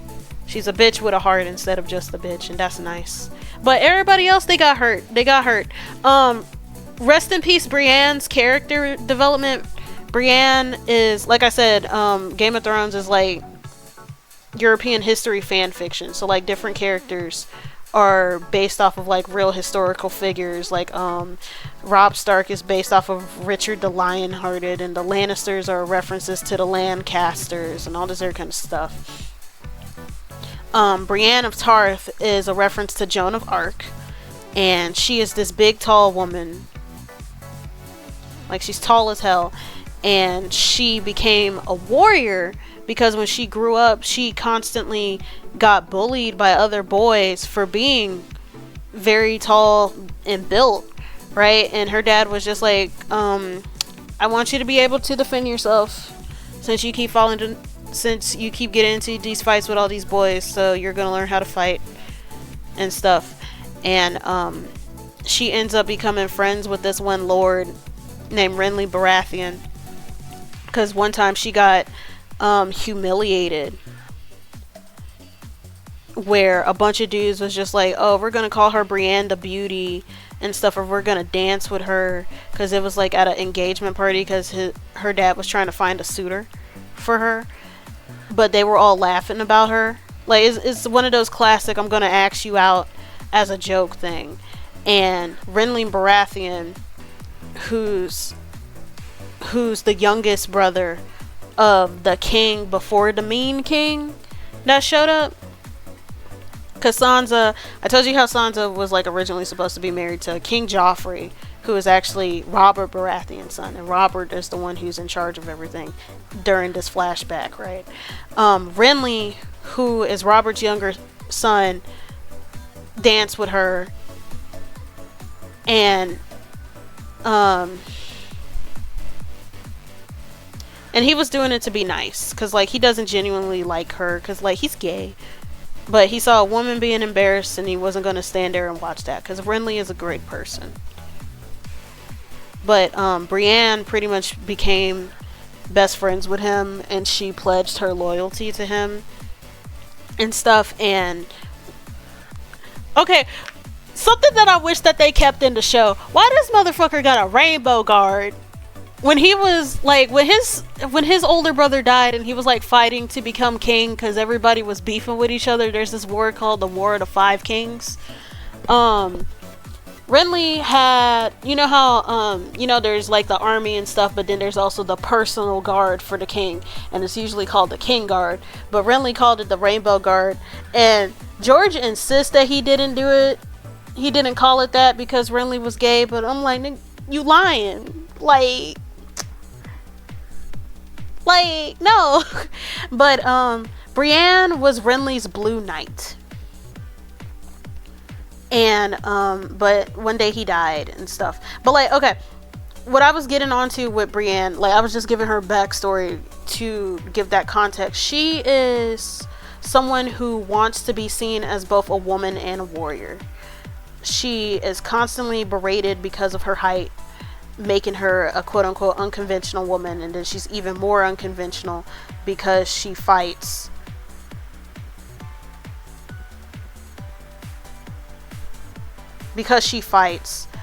So she's neither acknowledged as a warrior because she's a woman, but then she's denied her womanhood because of her tall stature and because she fights. And she's somebody who wants to be seen as both. So like, whenever, pretty much, if you are genuinely kind to her and you're like a good person, because like she's very much a traditional knight with having the honor code and stuff, unlike some of these dickholes who are in the King's Guard for other entourage, and they're just terrible people committing war crimes and shit. Gregor Clegane's bitch ass,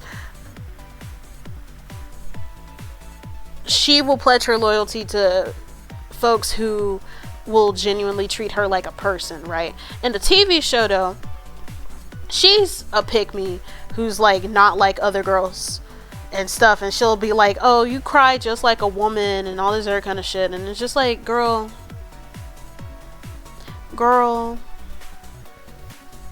don't go there with me. And it's really sad that they ended up developing her like that, because she's actually created as a foil to Cersei. And the reason why she's a foil to Cersei, the character that they share in common when it comes to interacting is Jaime Lannister, right? Jaime Lannister is the younger twin brother that Cersei has, who she has wrapped around the finger.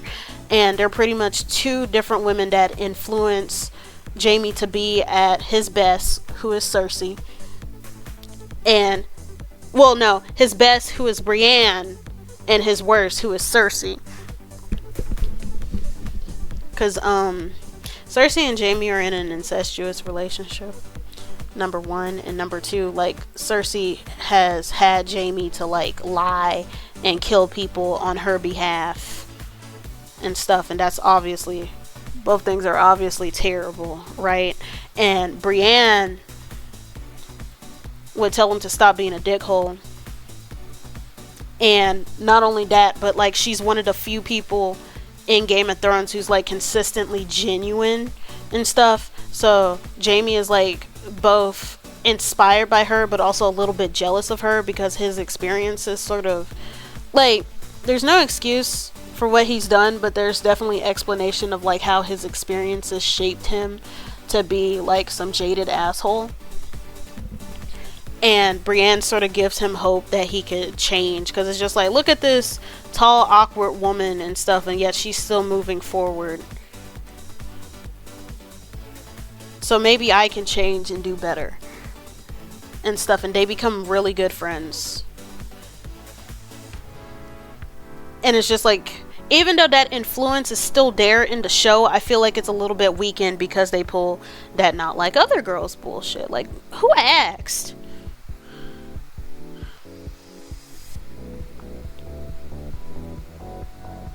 Because I didn't. I did not.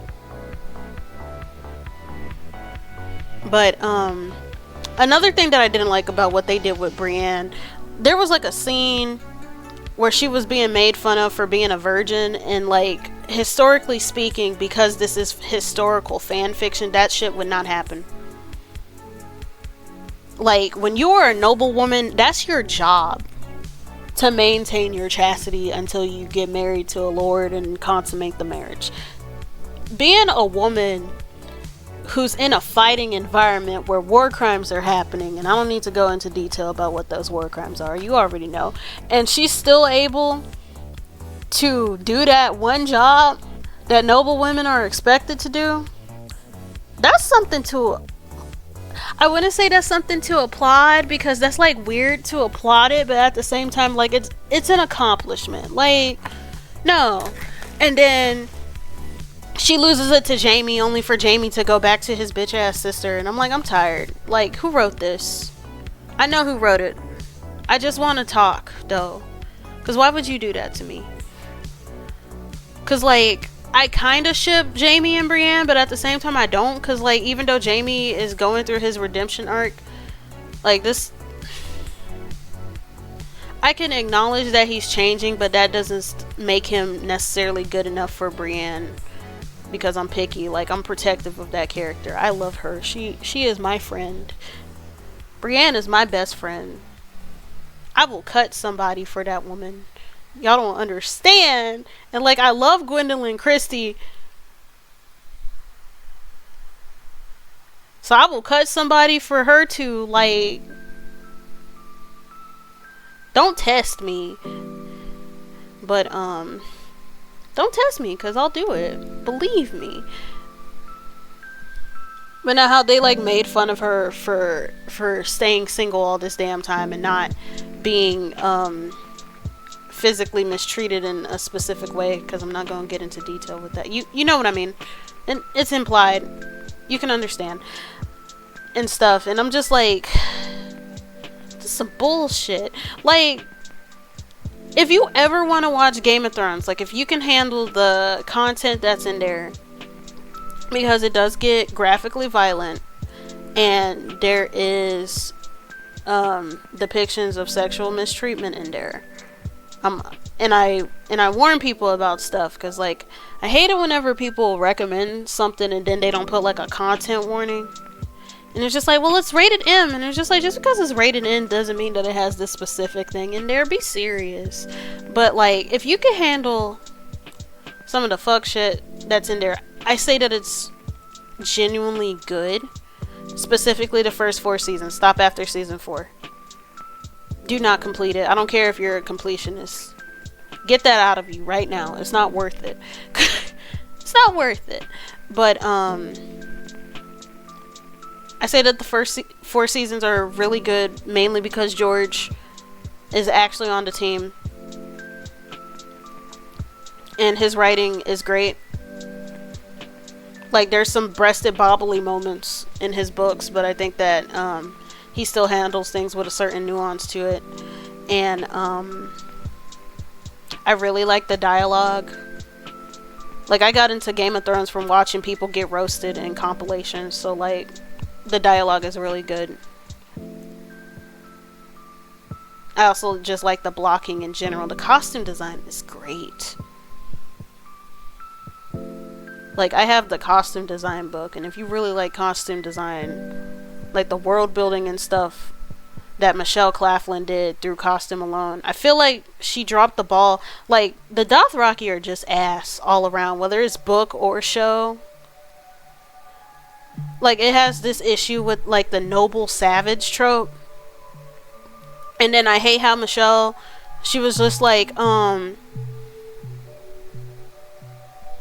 they suffer a lot from the noble savage trope, which is sad, because like I feel like if Michelle did a great job of like doing world building with their costumes, that could have helped. Because like her reasoning was, yeah, these characters are based off of the Mongols and different nomadic Native American tribes like the Lakota and stuff.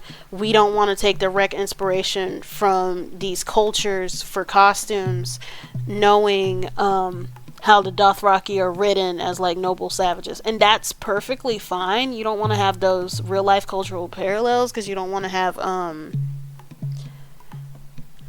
you don't want to deal with cultural insensitivity. But like at the same time, you don't have to borrow the imagery and stuff. I would just use the same techniques instead of them looking like medieval Mad Max characters.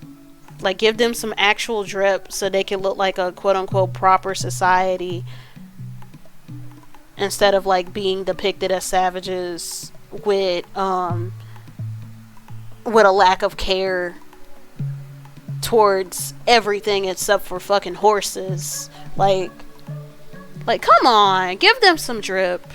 That would have helped a lot. I'm gonna bring this fist up a little bit. Actually, no, I'm not. I'm just gonna bring down the belt a bit more. But other than the Dothraki, I like most of the character design. There's a lot of characters that even when they deal with assassination and stuff, they still have really good moments. Like anybody in the Martells. Actually, no, I wouldn't say anybody in the Martells, because like the Martells suffered the most from character assassination. But like, I say Oberyn Martell, who's played by Pedro Pascal, peak character. Olenna Tyrell, who's played by, I can't remember her name. She's like the only successful Bond girl. Actually, no, she's not the only successful Bond girl. Halle Berry is a successful Bond girl. There's like a Bond girl curse where if you become a Bond girl, you're not destined to be anything else after that. But both the actress who played as Olenna Tyrell and then Halle Berry, they both broke that curse, sort of.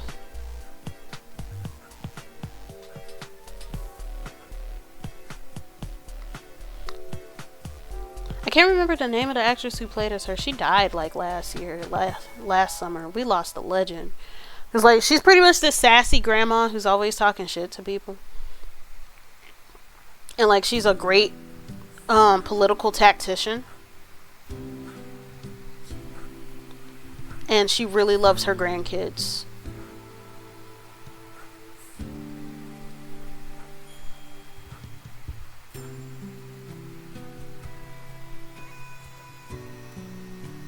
And like I love her, and she was like so nice to Brienne, because she was just like, were you the warrior who knocked my grandson off his horse that one time, or who knocked the shit out of him that one time?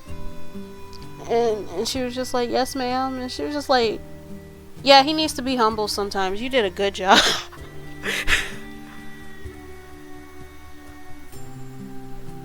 And like she loves her grandkids. Like she won't shit on Loras. Loras is oh,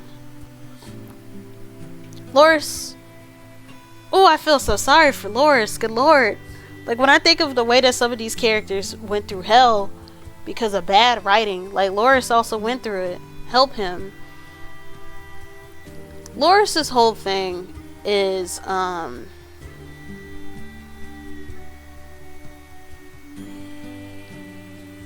well, I wouldn't say whole thing, but like part of his thing is dealing with issues with tradition, because like he's a great knight, but like his accomplishments are shat on because he's gay, and he and Brienne, they sort of butt heads usually because they're both like, Loras and Renly are dating, and Brienne and Renly are best friends.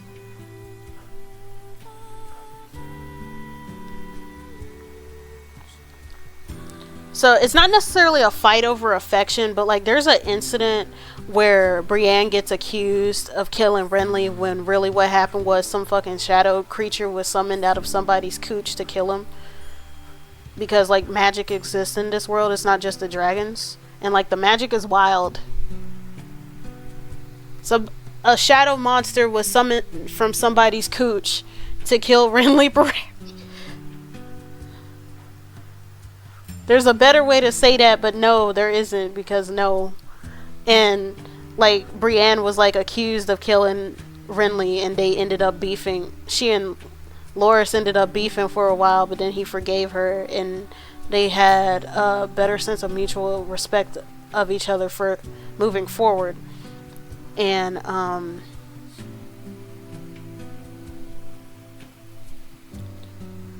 telling you, the show is wild. But now how Loras is like dealing with compensating and stuff, because like there were some times where he would say mean things to Brienne about being a woman and fighting, and it's just like, you're gay and you got long hair. A lot of your comrades are calling you a woman behind doors. Why are you singling out Brienne? Humble yourself. And that's why his grandma was just like, yeah, he needs to be humbled sometimes. But at the same time, Loras, he's a genuinely kind person. He just, like everybody else, they sort of struggle from issues with tradition and not feeling that you're good enough because of being unable to fulfill those traditions, or like trying to forge your own path to defy those traditions and stuff. And it's just a lot going on. And like in the book, he like goes out in a blaze of glory, sorta. He was like sort of set up to fail, but he's like a badass and stuff. But in the show, they just embarrass the hell out of him. It's just like, why would you do that? Why would you do that to this man? Because D&D are fucking... Daniel and David, the names of the showrunners, they're assholes. Like, okay.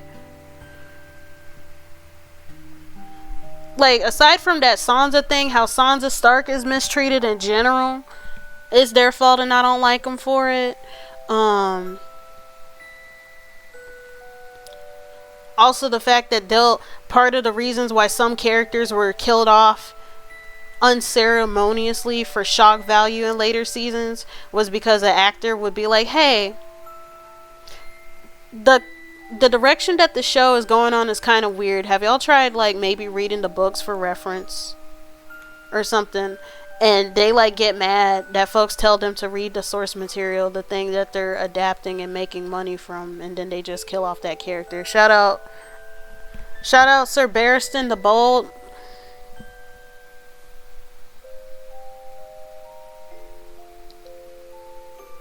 Like, y'all don't understand. The fans were going through it. Steven Universe fans thought that they were eating mixed struggles with these hiatuses, and they were. And I feel like the way that Steven Universe ended, I blame Cartoon Network, because that's really the number one reason why it just did not end well. Simply because Cartoon Network was constantly meddling in the creativity process. Like, people don't understand that executives have more control over how the story and art direction go, and that it's really not about pleasing the fans, it's pleasing the people who write your checks every day. And that's what leads to stuff like that. At the same time, though, I still blame Rebecca and her team to an extent when it comes to talking about certain political things, because it's just like, it's clear that none of the people who worked on this team work with kids, and I don't think that folks did enough research on like how to address certain topics,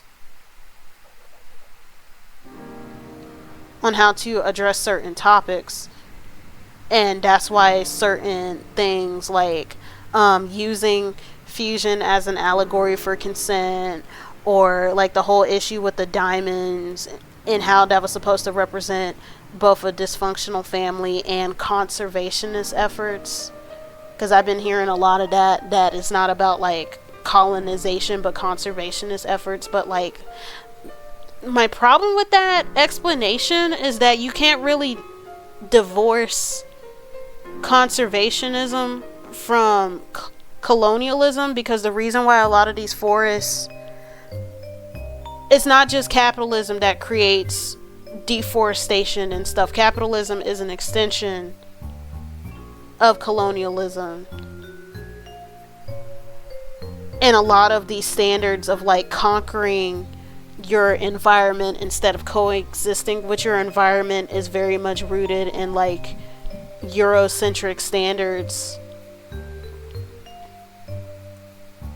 in how we interact with the environment and stuff. Like, you really can't divorce the two, and then you definitely really can't divorce the two when humans were alive during the invasion of Earth. When Pink first invaded, like, you can't do that. You can't have living, breathing people having their planet being invaded by aliens and them being treated as like lesser beings and given less moral consideration and being kept in a zoo and shit, and not talk about colonialism in some regard, because the stuff that's being presented, it has direct. You can't just do that. It's some stuff was done distastefully, and I don't even think that corporate meddling would have quote unquote fixed it, because simply they weren't equipped to handle the thing in the first place. Like, this is an issue of a lack of qualifications to talk about certain subjects.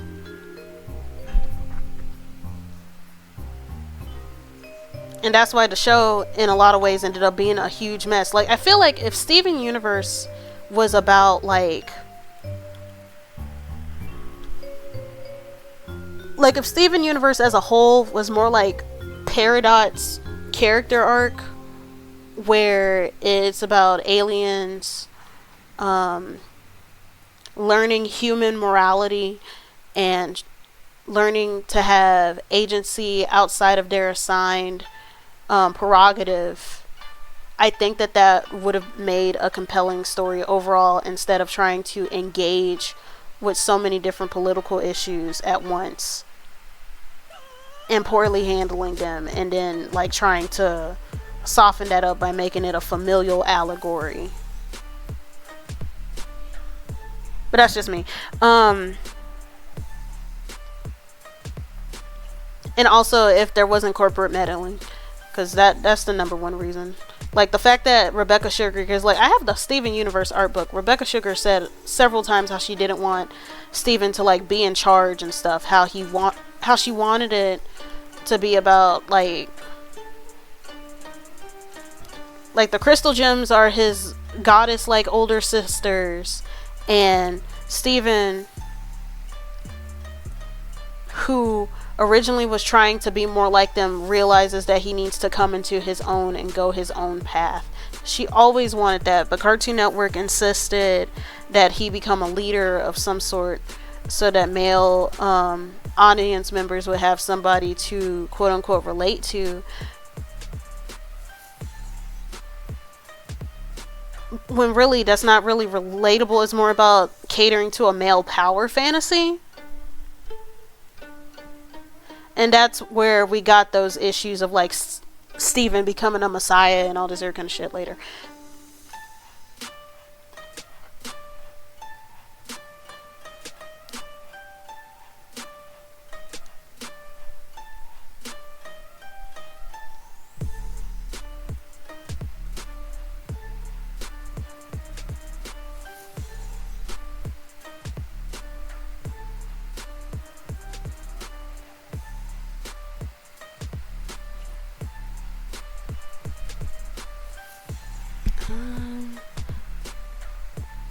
See, let me do the other main part, the sleeves.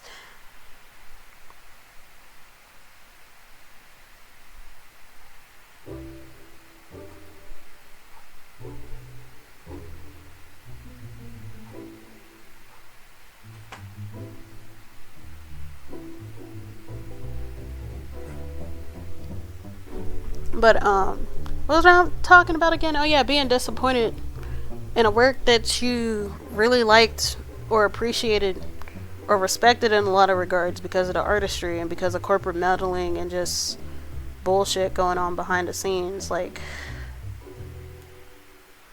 I wish that fans, like, you know how a lot of people are like animation fans, and it's not even just about animation, you know, it's about media in general. You call yourself a media fan, but there's like a general lack of concern for creators and like the process that goes into it. Like, it could be really frustrating to work within a field and then you're the only one who cares about what happens in the field because you know how it affects you and how it affects your work directly, and everybody and their mom wants to benefit from your work through being entertained and stuff, right? But nobody has any care or consideration towards the shit that you gotta go through in order to make stuff happen.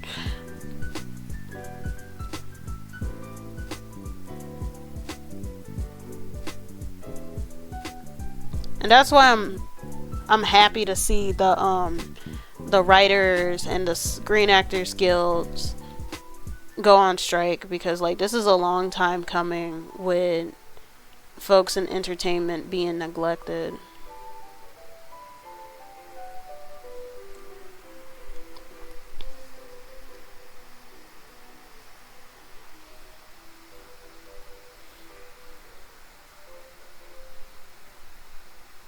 This is a long time coming with folks in entertainment being neglected, despite everybody expecting them to bust their ass just to make them laugh for a couple of hours or something, you know?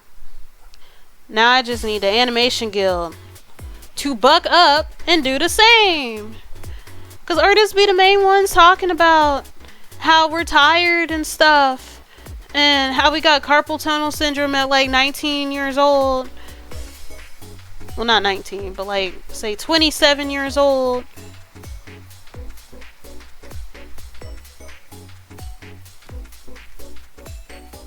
And all this other kind of stuff. But then when an executive tells you to like work with no overtime benefits to finish this one movie or something, It's like, yes, massa, as long as I get to draw my pictures and stuff. Like, no. Stand up.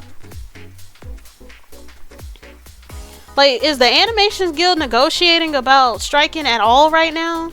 Especially after finding out about apparently there was some bullshit going on in Behind the Spider-Verse. Like how a lot of folks are like, finally I could die as soon as the third movie comes out. Not just the fans be like, finally I could die, but also like the creators themselves like, yeah, we're going through superhero fatigue.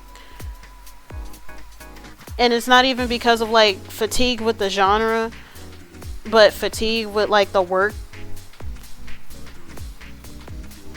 that has to be done in order to make this stuff.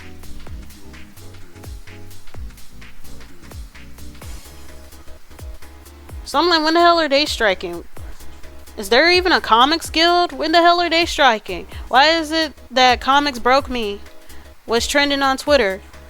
That should have been followed with a strike that same day. I'm sorry. I'm not sorry.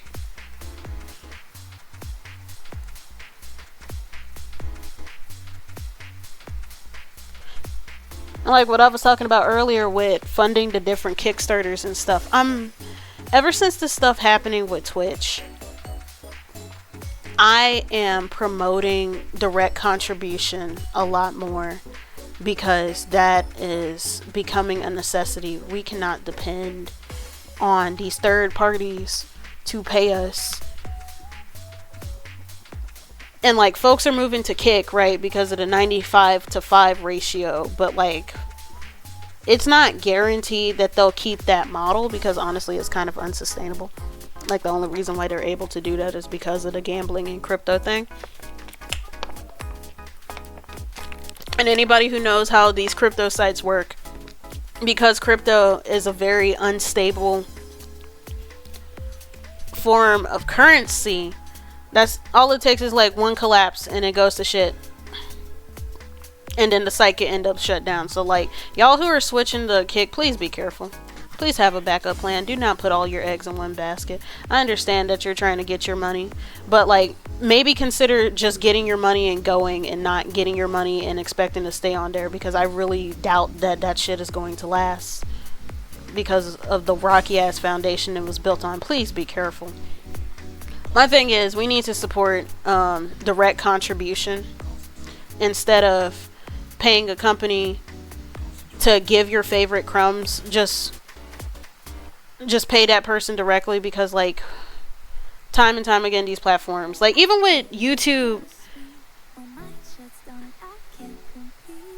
shit.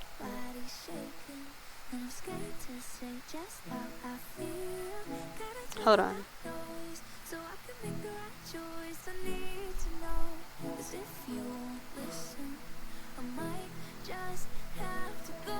I'm trying to think. Even with YouTube lowering its requirements for fan contribution, because like you still don't get monetization from ads until you meet the original requirements, right? They just split the requirements between monetization of ads and fan contribution through like super chats and shit. But like even though they lowered the bar, it's still high as hell, and YouTube is very high maintenance, and they still don't really prioritize streaming because that's not what it was originally made for.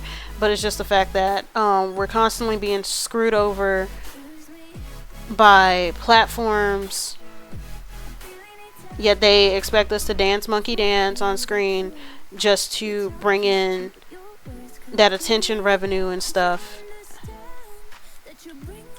and yet they're not paying for us to eat every day. And that's whether it's a streaming platform, that's whether you're posting videos, that's whether you're working at a corporation to draw logos and shit. Like, I need artists to get tired. Like, you would think that we would have gotten tired after the whole AI thing, and how when the writers and the Screen Actors Guild was just like, we're going to start working with AI and shit. Like, why isn't the studio being set on fire right now?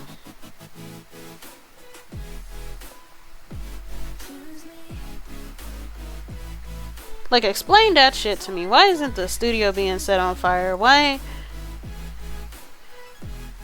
Like, I wish that there was a way to put malware on your picture, so if some asshole tries to use it for AI training without your permission, they start getting a bunch of pop-up ads. Not like the what's the name of that one college? It was like a Chicago college. It doesn't put malware on it. It just like disrupts it by putting these grainy images on there. Like, it puts like a sort of visual noise that makes it difficult. But no, I need malware to be put on the AI machine. Like, I want their computer to catch on fire and stuff, because screw crypto bros and screw NFTs and screw all this stuff. They're the reason why it's hard to get a good PC or to make one, because they keep scalping all of the fucking parts just to run their bullshit. Like, I'm so tired.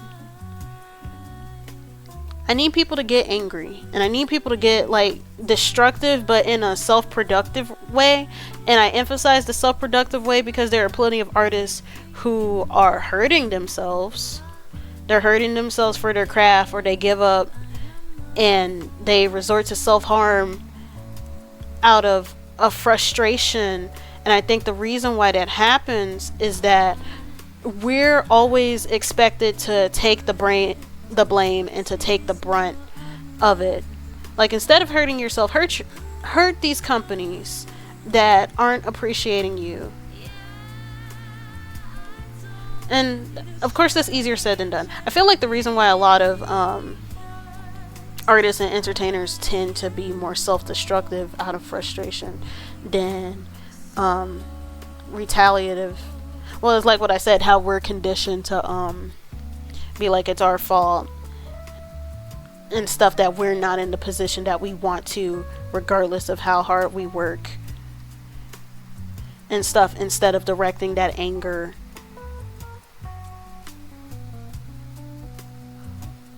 towards the corporate bodies responsible.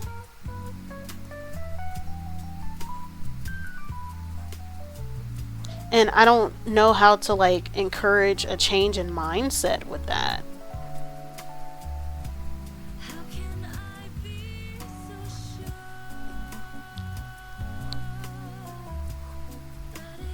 Because it's so systemically ingrained that it's just like, how do you break that notion? How do you break that habit that's like within the cultural consciousness, you know? I don't know. I'm not a psychologist. I know that material conditions are like one of the leading reasons why mental illness is so high. But like, how do you change the material conditions? I know a couple of things like dual powers and stuff. It was like what I was talking about a long time ago about how to do revolution.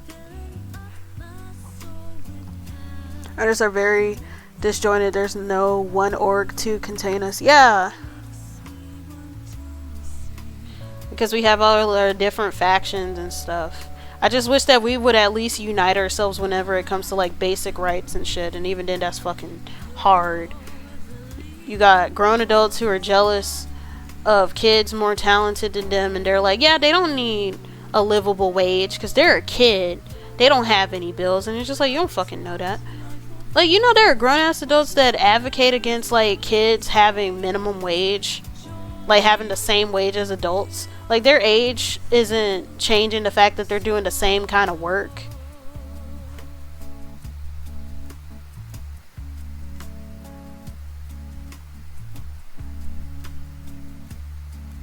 Like, it's weird out here.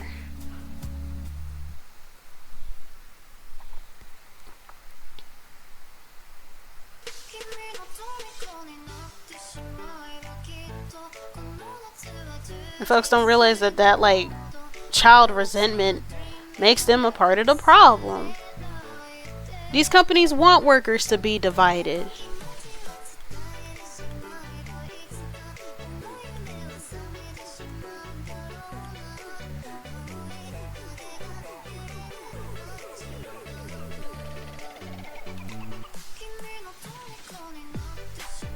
Can I delete?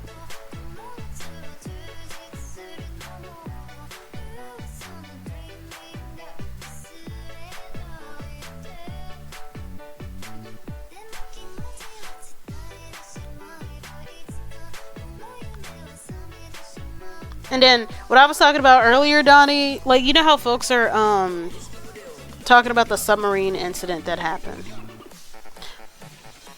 I'm not saying that it's okay to joke about like the incident because that's still sad what happened, but at the same time it's more like a why do you care about billionaires who couldn't take no for an answer because of their tax bracket meeting their demand. Like, why do you care? Like, I understand the importance of showing sympathy for people and stuff, and how we shouldn't let our mistreatment by the system make us unsympathetic for those who are privileged, because death comes for us all. But at the same time, it's just like it's a billionaire.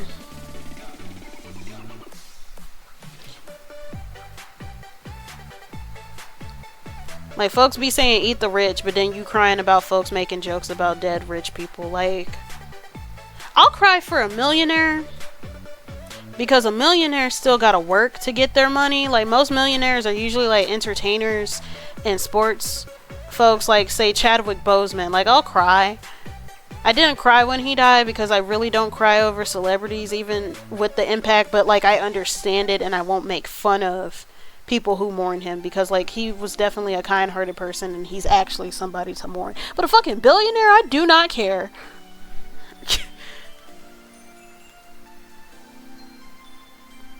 Like, you literally cannot make that level of money without hurting people. Like, no. No, ma'am.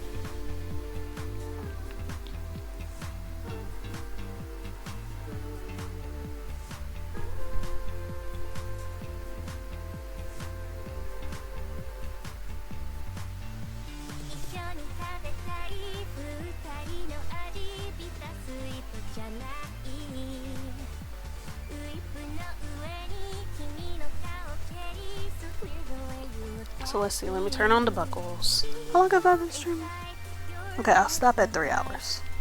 Yeah, I can pick and choose who I'm poking fun of. Yeah, we do it all the time. A billionaire should not be exempt from that. I'm sorry. Well, no, I'm not sorry. That's the point. Buckles.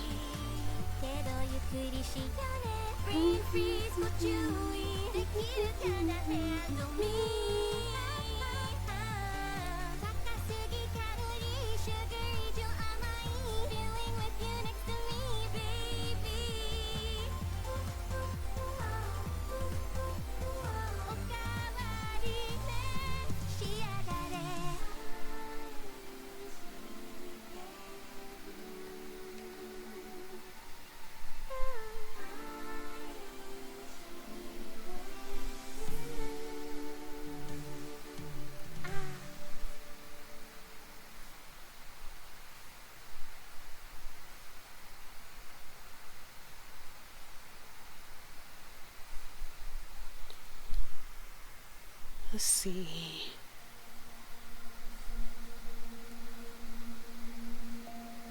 Oh, it's hard to pick a good cold color. A good cold gold color. Good lord.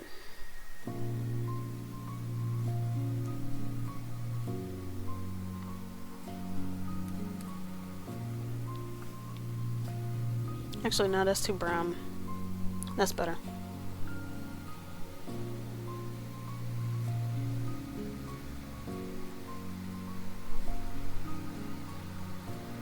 Trying to make it more of a warmer. Actually, I should color drop from her eyes.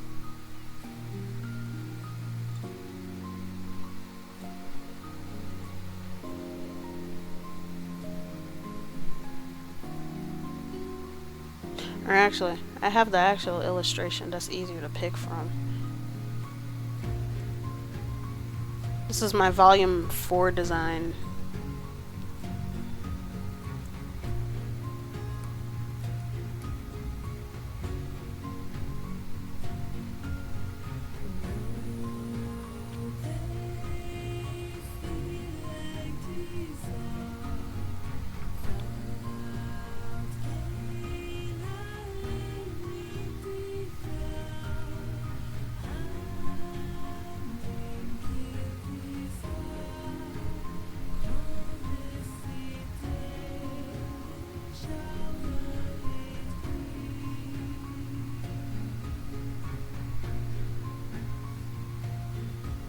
That's better.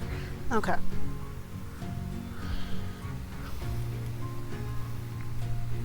Pretty much, I was wondering, I was agonizing, not yesterday, Tuesday, over whether or not to give Blake gold accents on her outfit or silver, and I decided to do gold because even though silver would go a little bit better for her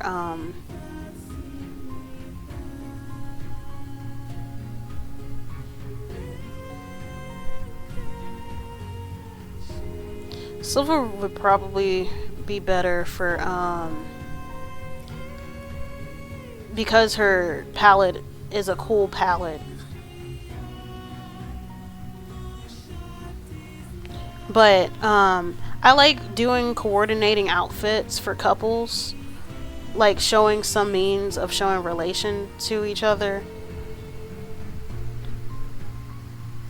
through or showing a state of relationship or something through clothing. And since she's with Yang, I'm like, this is a nice subtle way of showing that they're like together or something. Plus it'll match her sword because her sword has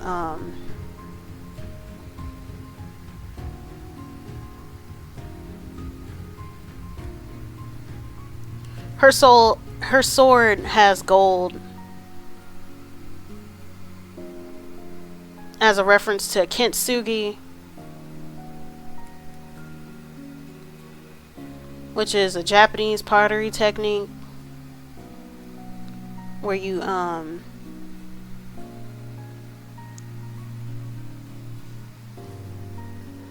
buckles too,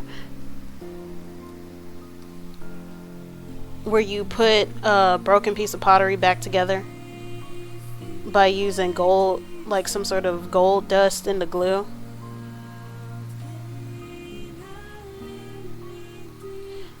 And I wanted to show more of that in her sword because you could barely see it in the 3D model.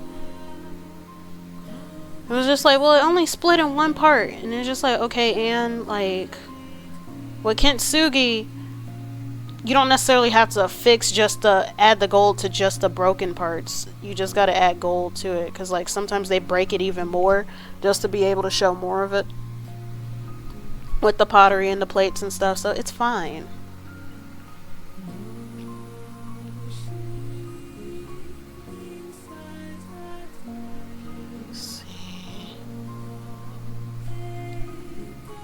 Now that I think about it, let me change the gold on the sword to sort of match that.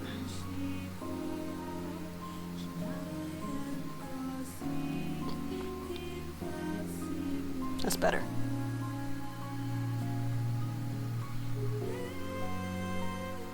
Save.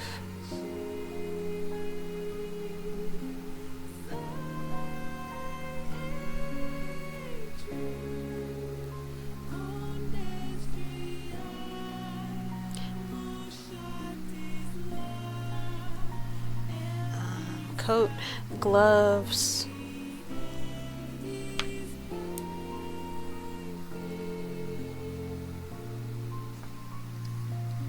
Right.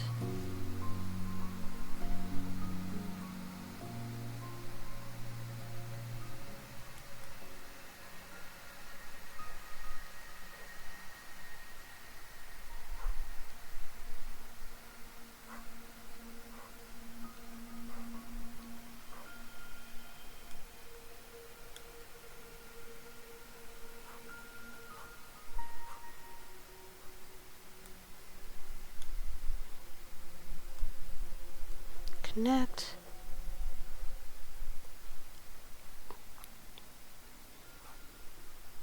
Something that I notice is that whenever I'm doing line art, it's easier for me to talk, and it's partially because like I'm not like line art is my brain off mode. The hardest part of drawing for me is sketching, simply because that's the planning stage. I'm like, I want to get this right the first time, so I don't have to do shit else. When I actually go through the finishing part, I cry.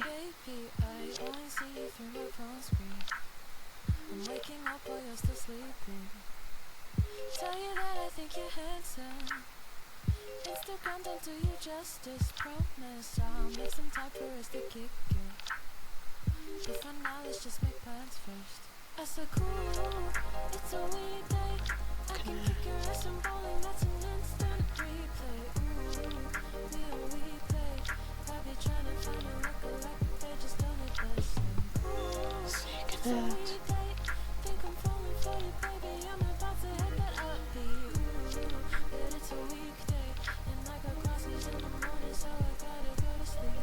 Far from you got me aching, wishing I could fly to your location. I'd stay awake but I see daylight, but I've been loving all the time. Can you place your bed next to mine? I know we got things to do, but my days are better when I'm doing nothing with you. My duo all time, all night, laughing on my FaceTime. We may talk fictional, but you're my real life. Line out his brain empty time. Yes. And it's the best time.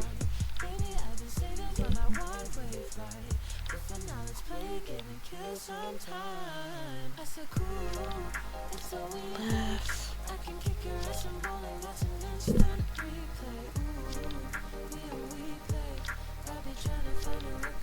If we have a better time for it. What time is it? Okay, at 4 o'clock I'll stop. Rest your eyes in your hands, childrens.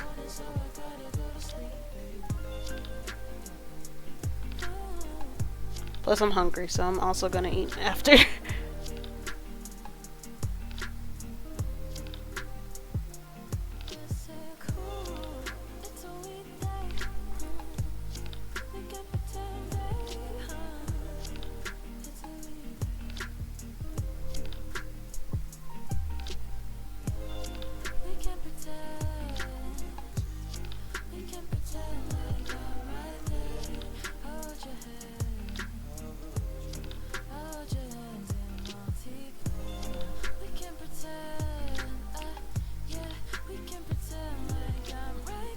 Let's see, connect.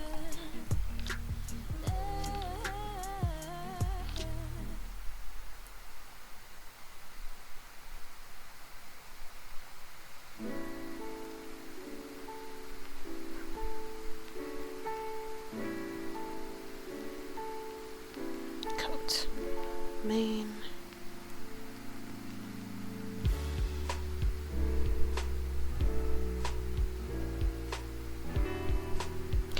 Torso done. Save. Actually, no, the torso is not done. I did not do the zipper. Where the zipper brush is at?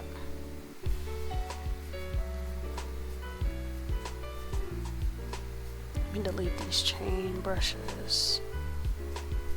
Because I'm not drawing Yami anymore.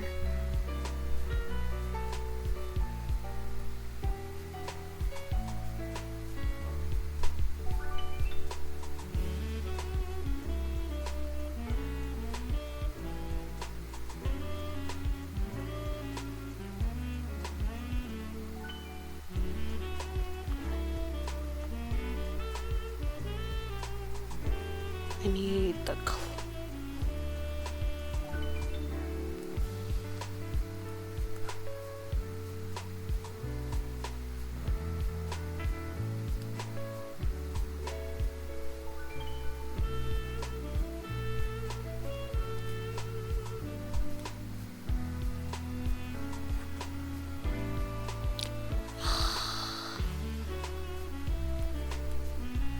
got the wrong color, please. I'm trying to live.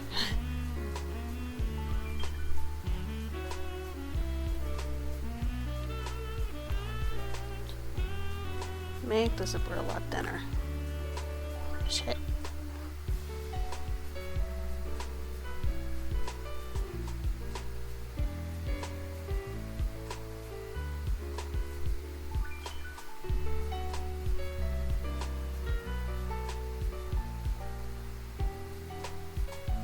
Yeah, that's better.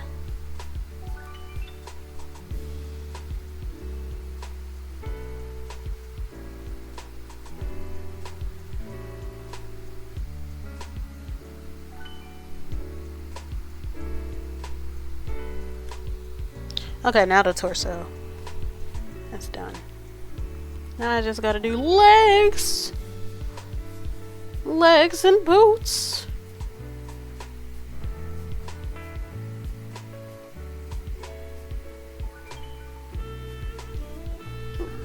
Excuse me.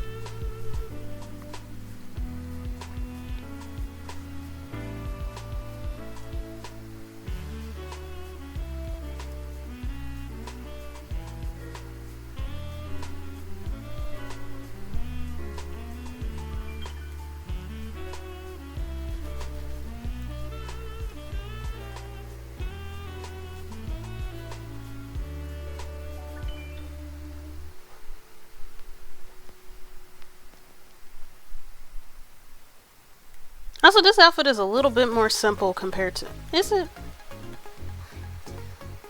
Is it? It might be. Yes, Int. I feel like Weiss is the most complicated, and that's because I try to make her look fancy. 'Cause she is. She's fancy, like Iggy Azalea.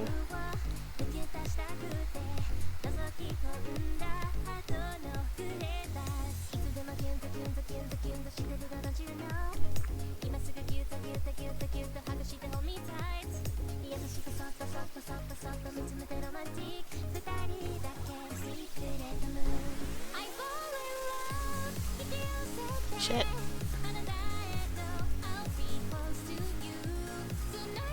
She's fancy like Iggy Azalea. But,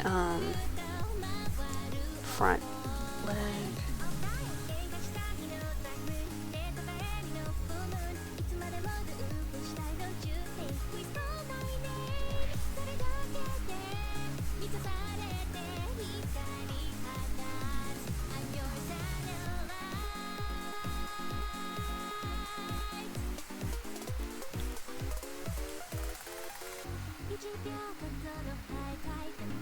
Connect.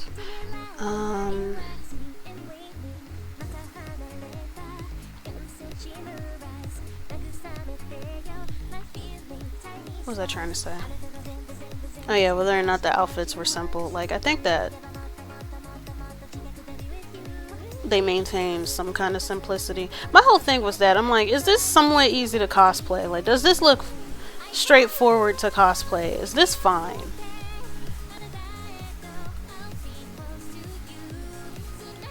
Like, can you make this almost entirely out of store-bought items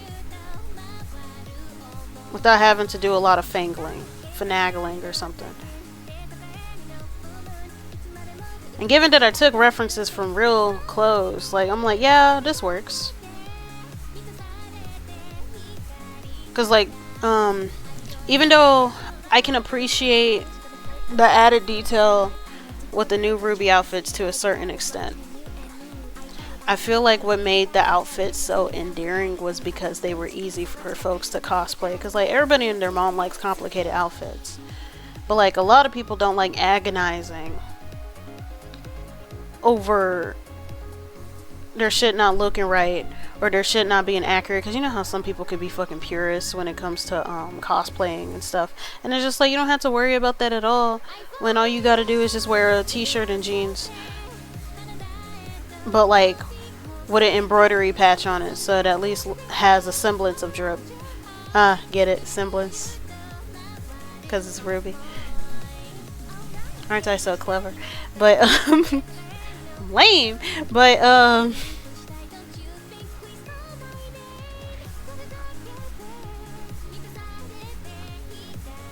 but yeah,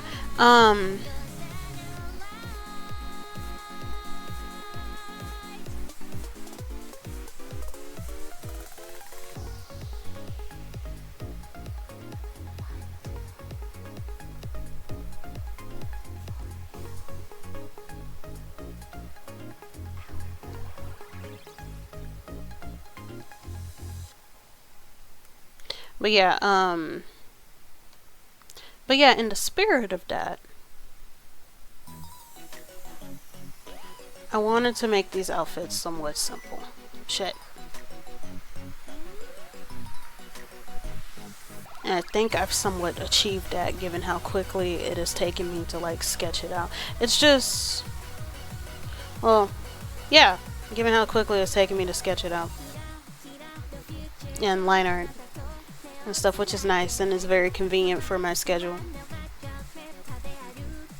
Like, at the beginning of the video, like as a sneak peek for what I'm doing for the video, I'm gonna have like this thing with my mascot, with myself being very calm and stuff. Like, I'll see y'all after October, like I said I would, like a fucking liar.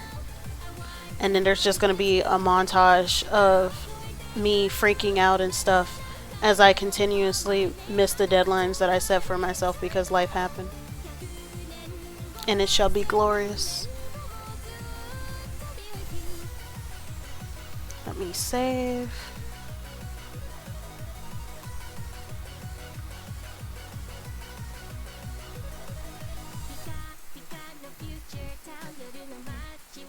Boots.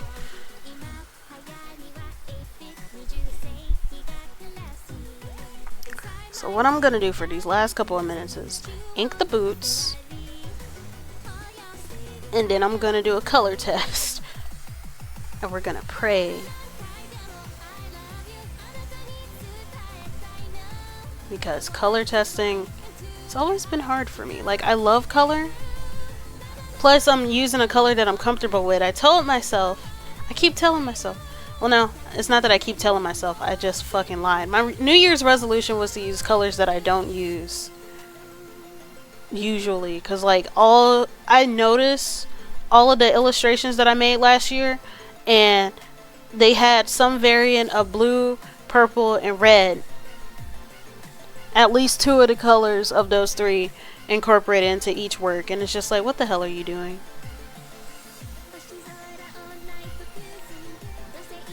And like, it's nice that that's my bread and butter, but I need to be more versatile. Yang is definitely gonna help because she's yellow and brown, and I usually don't use those colors. So that'll definitely be a challenge, but in the meantime, I'm being comfortable right now.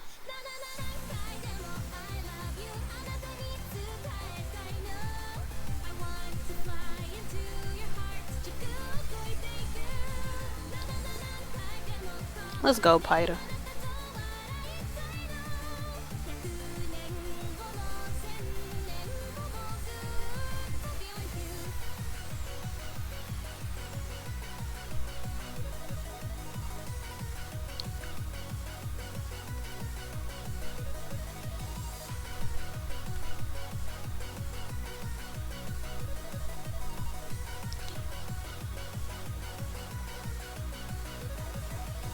Let me go to sleep mentally.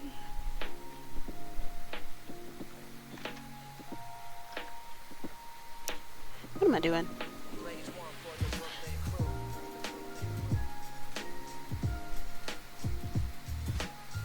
That's better.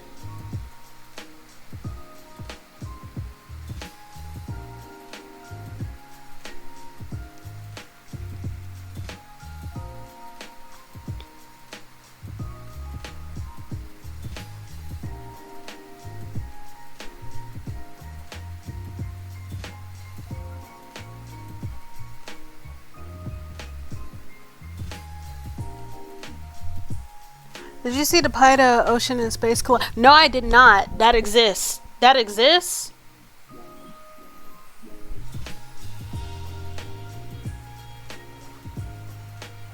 I'll look it up right now. I'll look it up right now so I can have it in my tab ready when I'm done.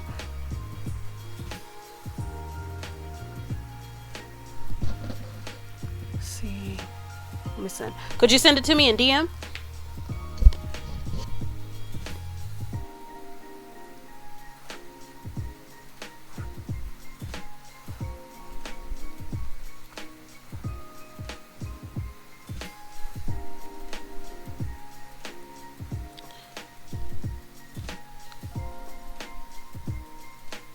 Oh, okay, never mind.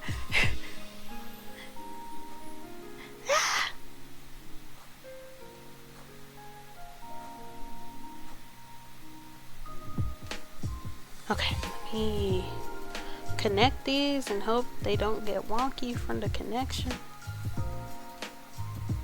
And it got wonky from the connection. Oh, not too wonky. That's better. It's better.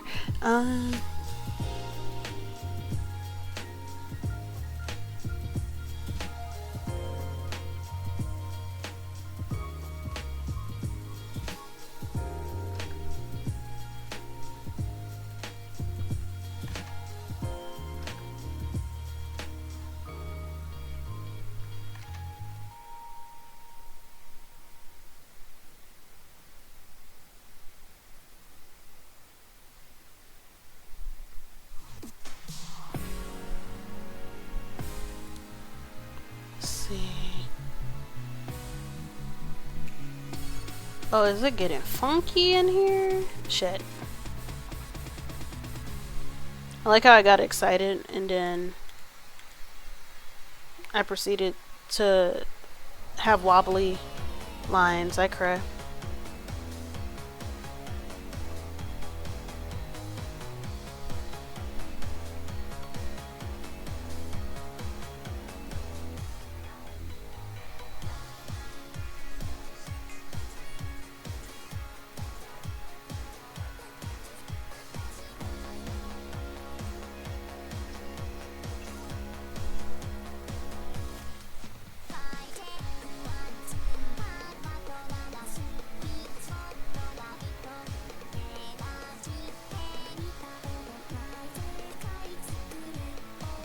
When did I add this song?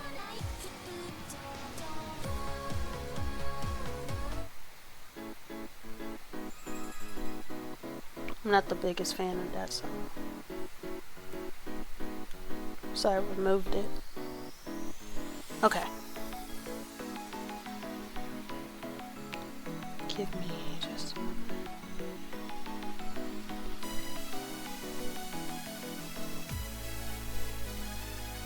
I'll check it after stream, because I really want to get this thing done.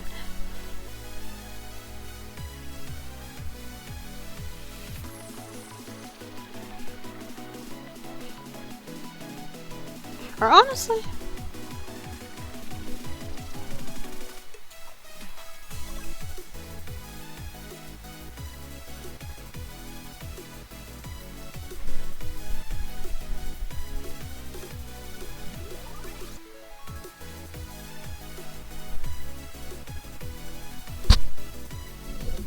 wait, did you send me the link?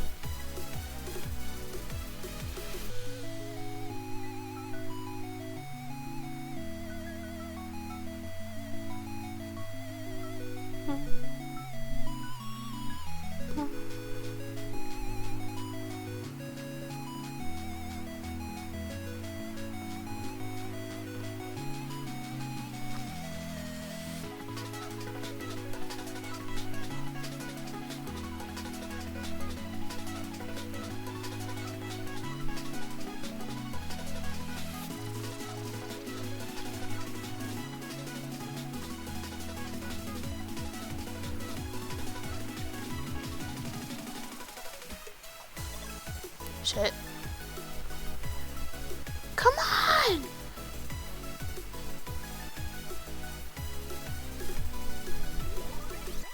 So this is... Okay.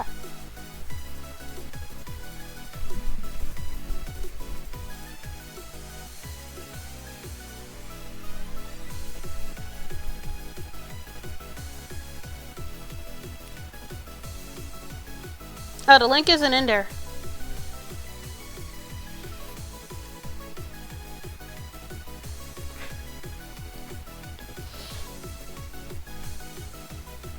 I cry.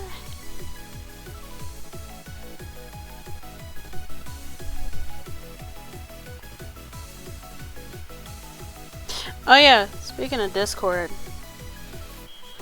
I wish that there was a bot that would just automatically reply to Discord every time they make an update post asking when are they adding account switching to mobile. Because it gets me how they keep adding all of these damn features and yet they won't even do that.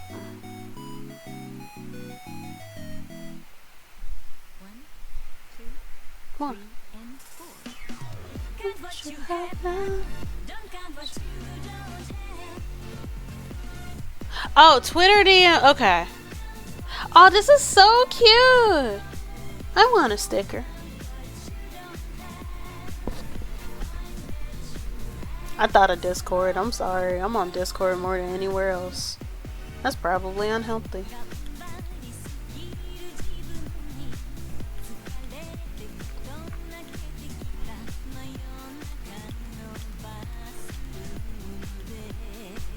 Okay. Front boot is done. Back boot. I said that I was going to ink the pants and boots, and I was going to do a color test and end this stream. And I am determined to do that.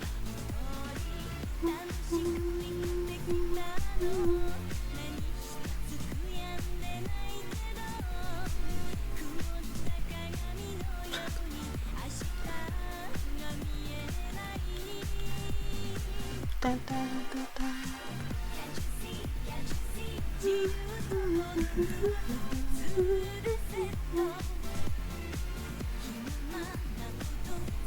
Like, I just really like Discord because it's easier to curate your space. You don't have to deal with weirdos coming on the alt. Did you know that if you get banned from a Discord server, your IP gets banned, so nobody can like make a alt and try to do some fuck shit and show up again? I wish that more platforms would do that. That would prevent things.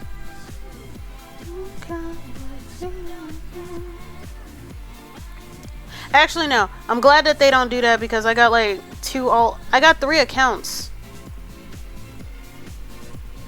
Well, no. When it comes to the IP ban thing, like whenever you block somebody, I'm way into pins, so I'd love to get that one. Yeah. Oh, you love to get the pin? Yeah. The glitter enamel pin looks so adorable.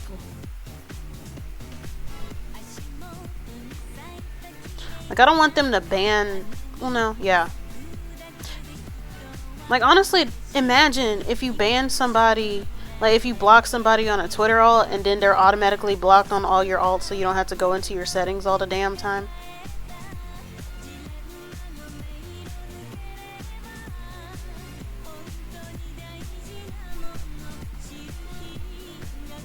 Like, I remember when I blocked somebody for having a really... Like, I don't want to get into detail about the take that I did not want to talk, because I'm trying to end this on a happier note, but like, I stopped following them for like a bit, to the point that I forgot that they existed, and then I accidentally like Arctic theirs because I forgot to block them on my alt, and I'm like, damn. Only stickers are left. God damn. Why is it only limited edition?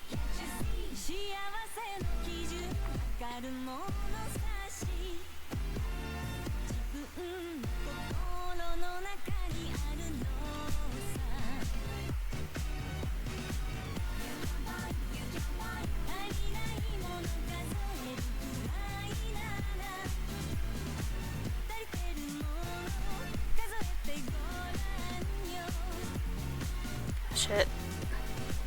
Don't what you have done. Don't care what you don't.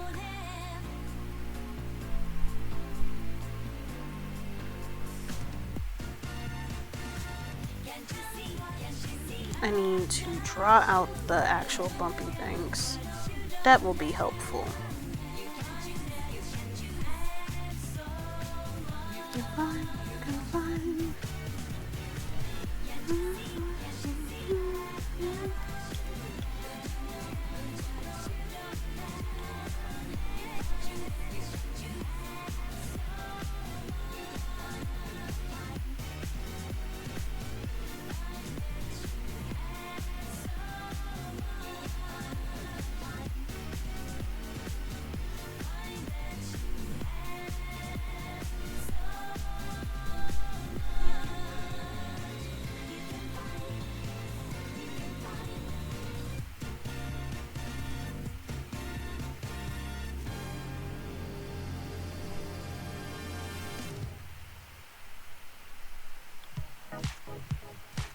No.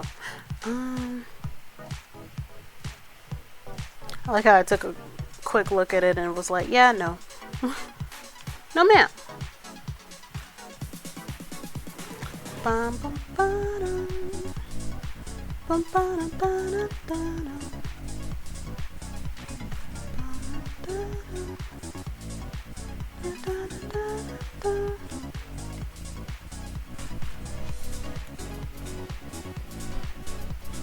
Shit.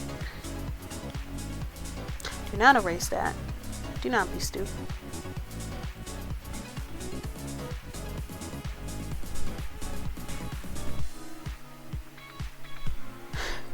I was just like, why did I do that to myself? Do not do that. Do not be stupid. It's okay. I believe in you. Okay.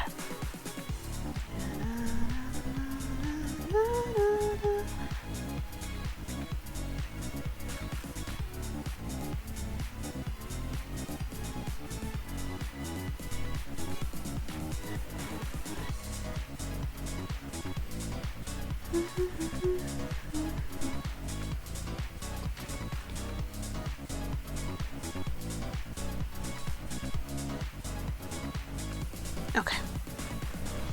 The boots are done being inked.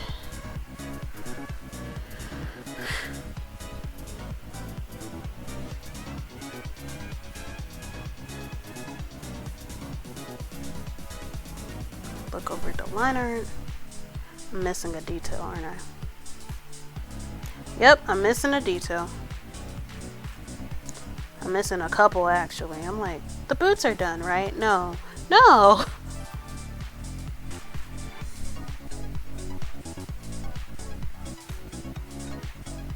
And I gotta erase that pant line.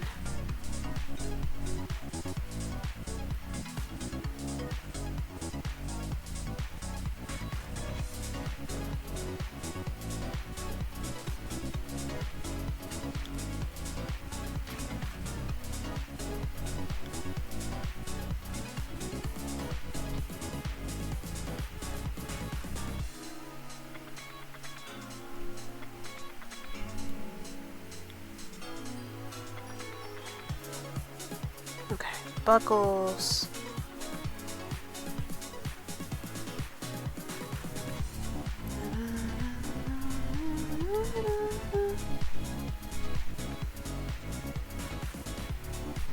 There's only one buckle.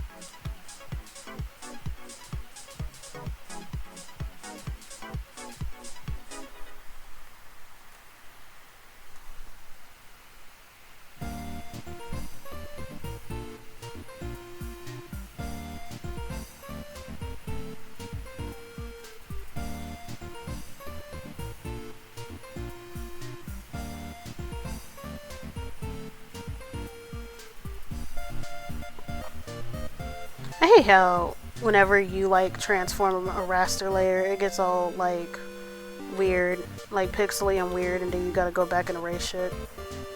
Especially whenever I do this line art technique. Like, please. Okay, now the line art is done.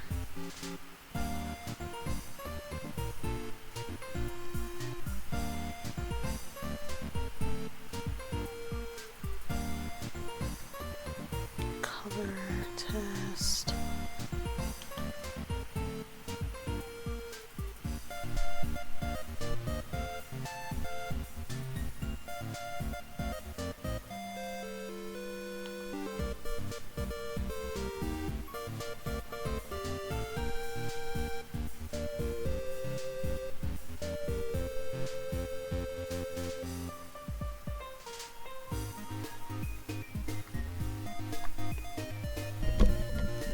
Vector layers only. Yeah! Well, except for that ribbon thing. I actually like that ribbon thing because, like, it's easier for me to go back and clean it. Like, I'll deal with that. I'll deal with it. Regrettably, I'll deal with it. But let me look at the color test that I had on this one.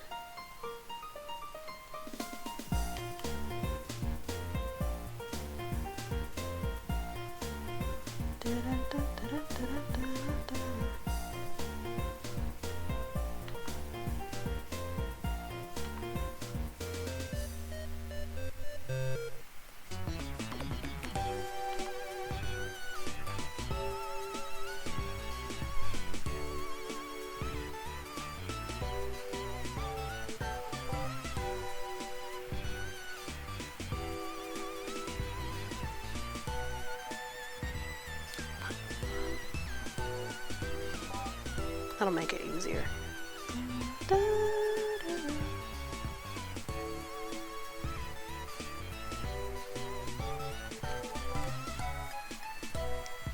gonna be a lot of misspelling because I'm not thinking right now. I'm just typing.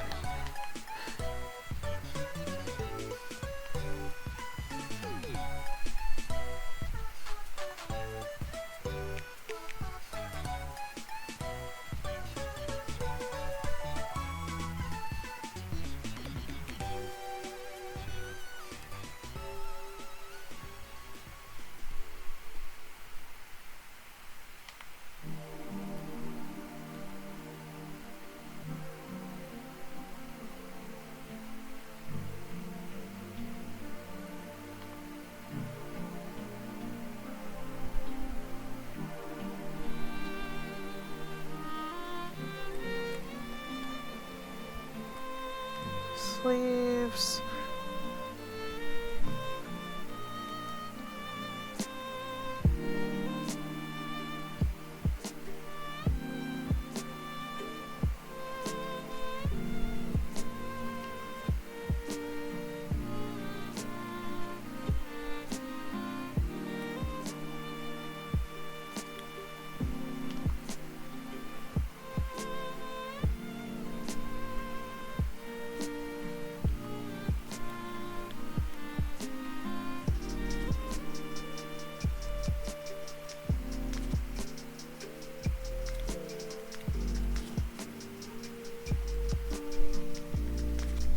See.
Edit that bit of line work. Coat. It's the main part, right? Yeah, that's better.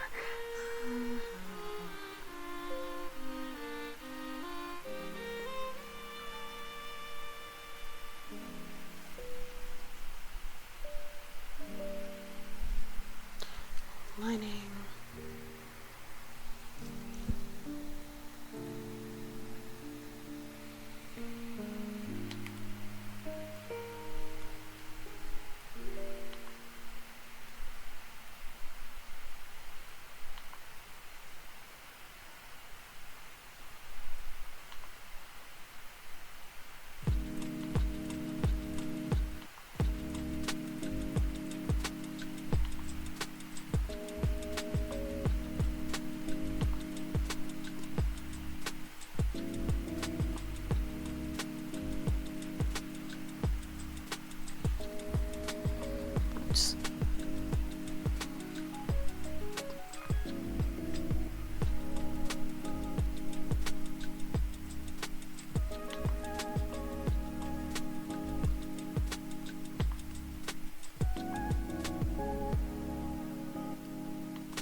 Shit. Excuse me. Shit. Hi, cry. Let's see. So what I'm looking at, I might swap the boot color for the pants, like switch them out.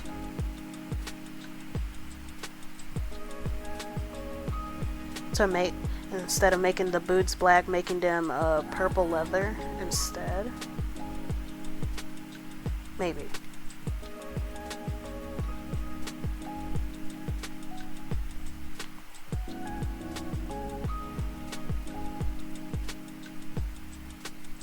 I forgot something in the line work. Hi, cry. Let's see, boots. Buckles too, that's for boots. Coat.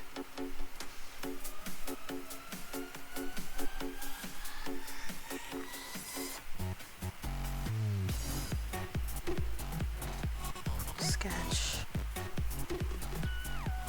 I'm so pale that I forgot about it.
Stop. Stop. I think I'll take a nap. Thanks for the stream. Have a good day. See you, Donnie.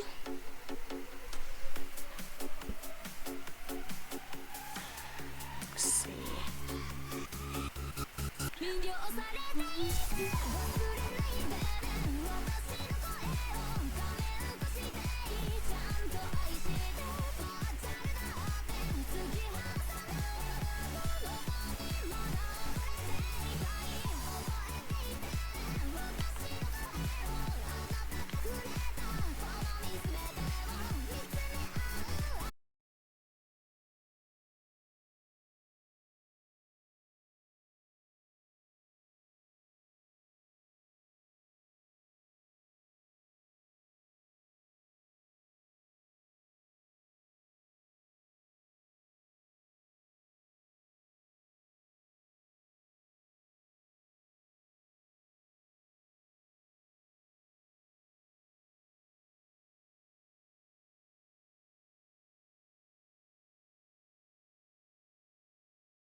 And then give it the sole the same color.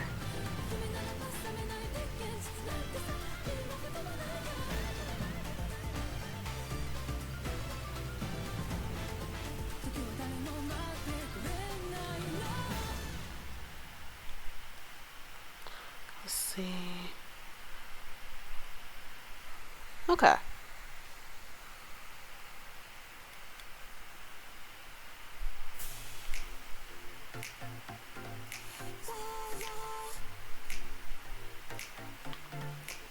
Almost got it done. Turn off the sketch. That helps.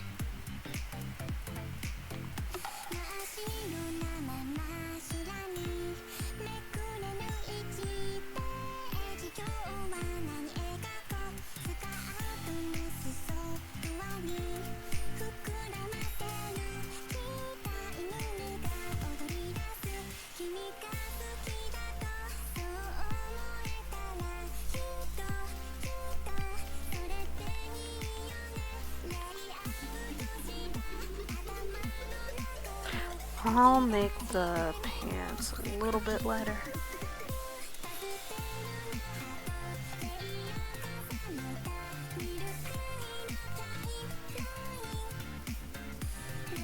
Make the belt black.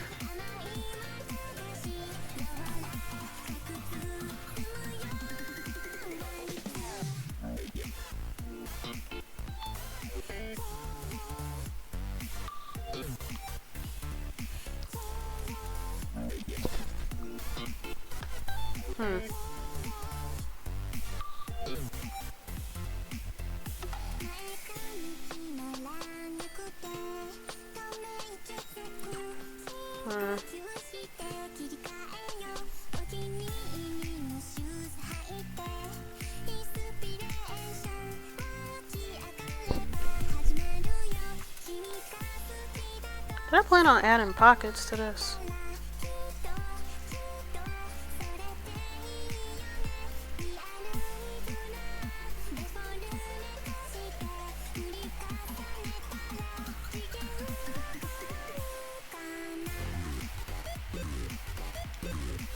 Oh yeah, I also gotta make the belts white.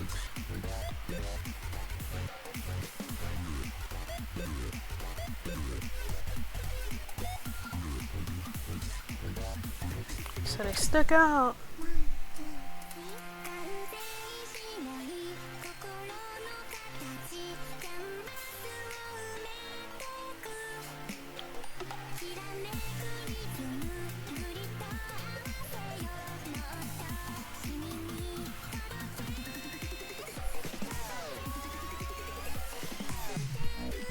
Okay, I just need to add something to the sides.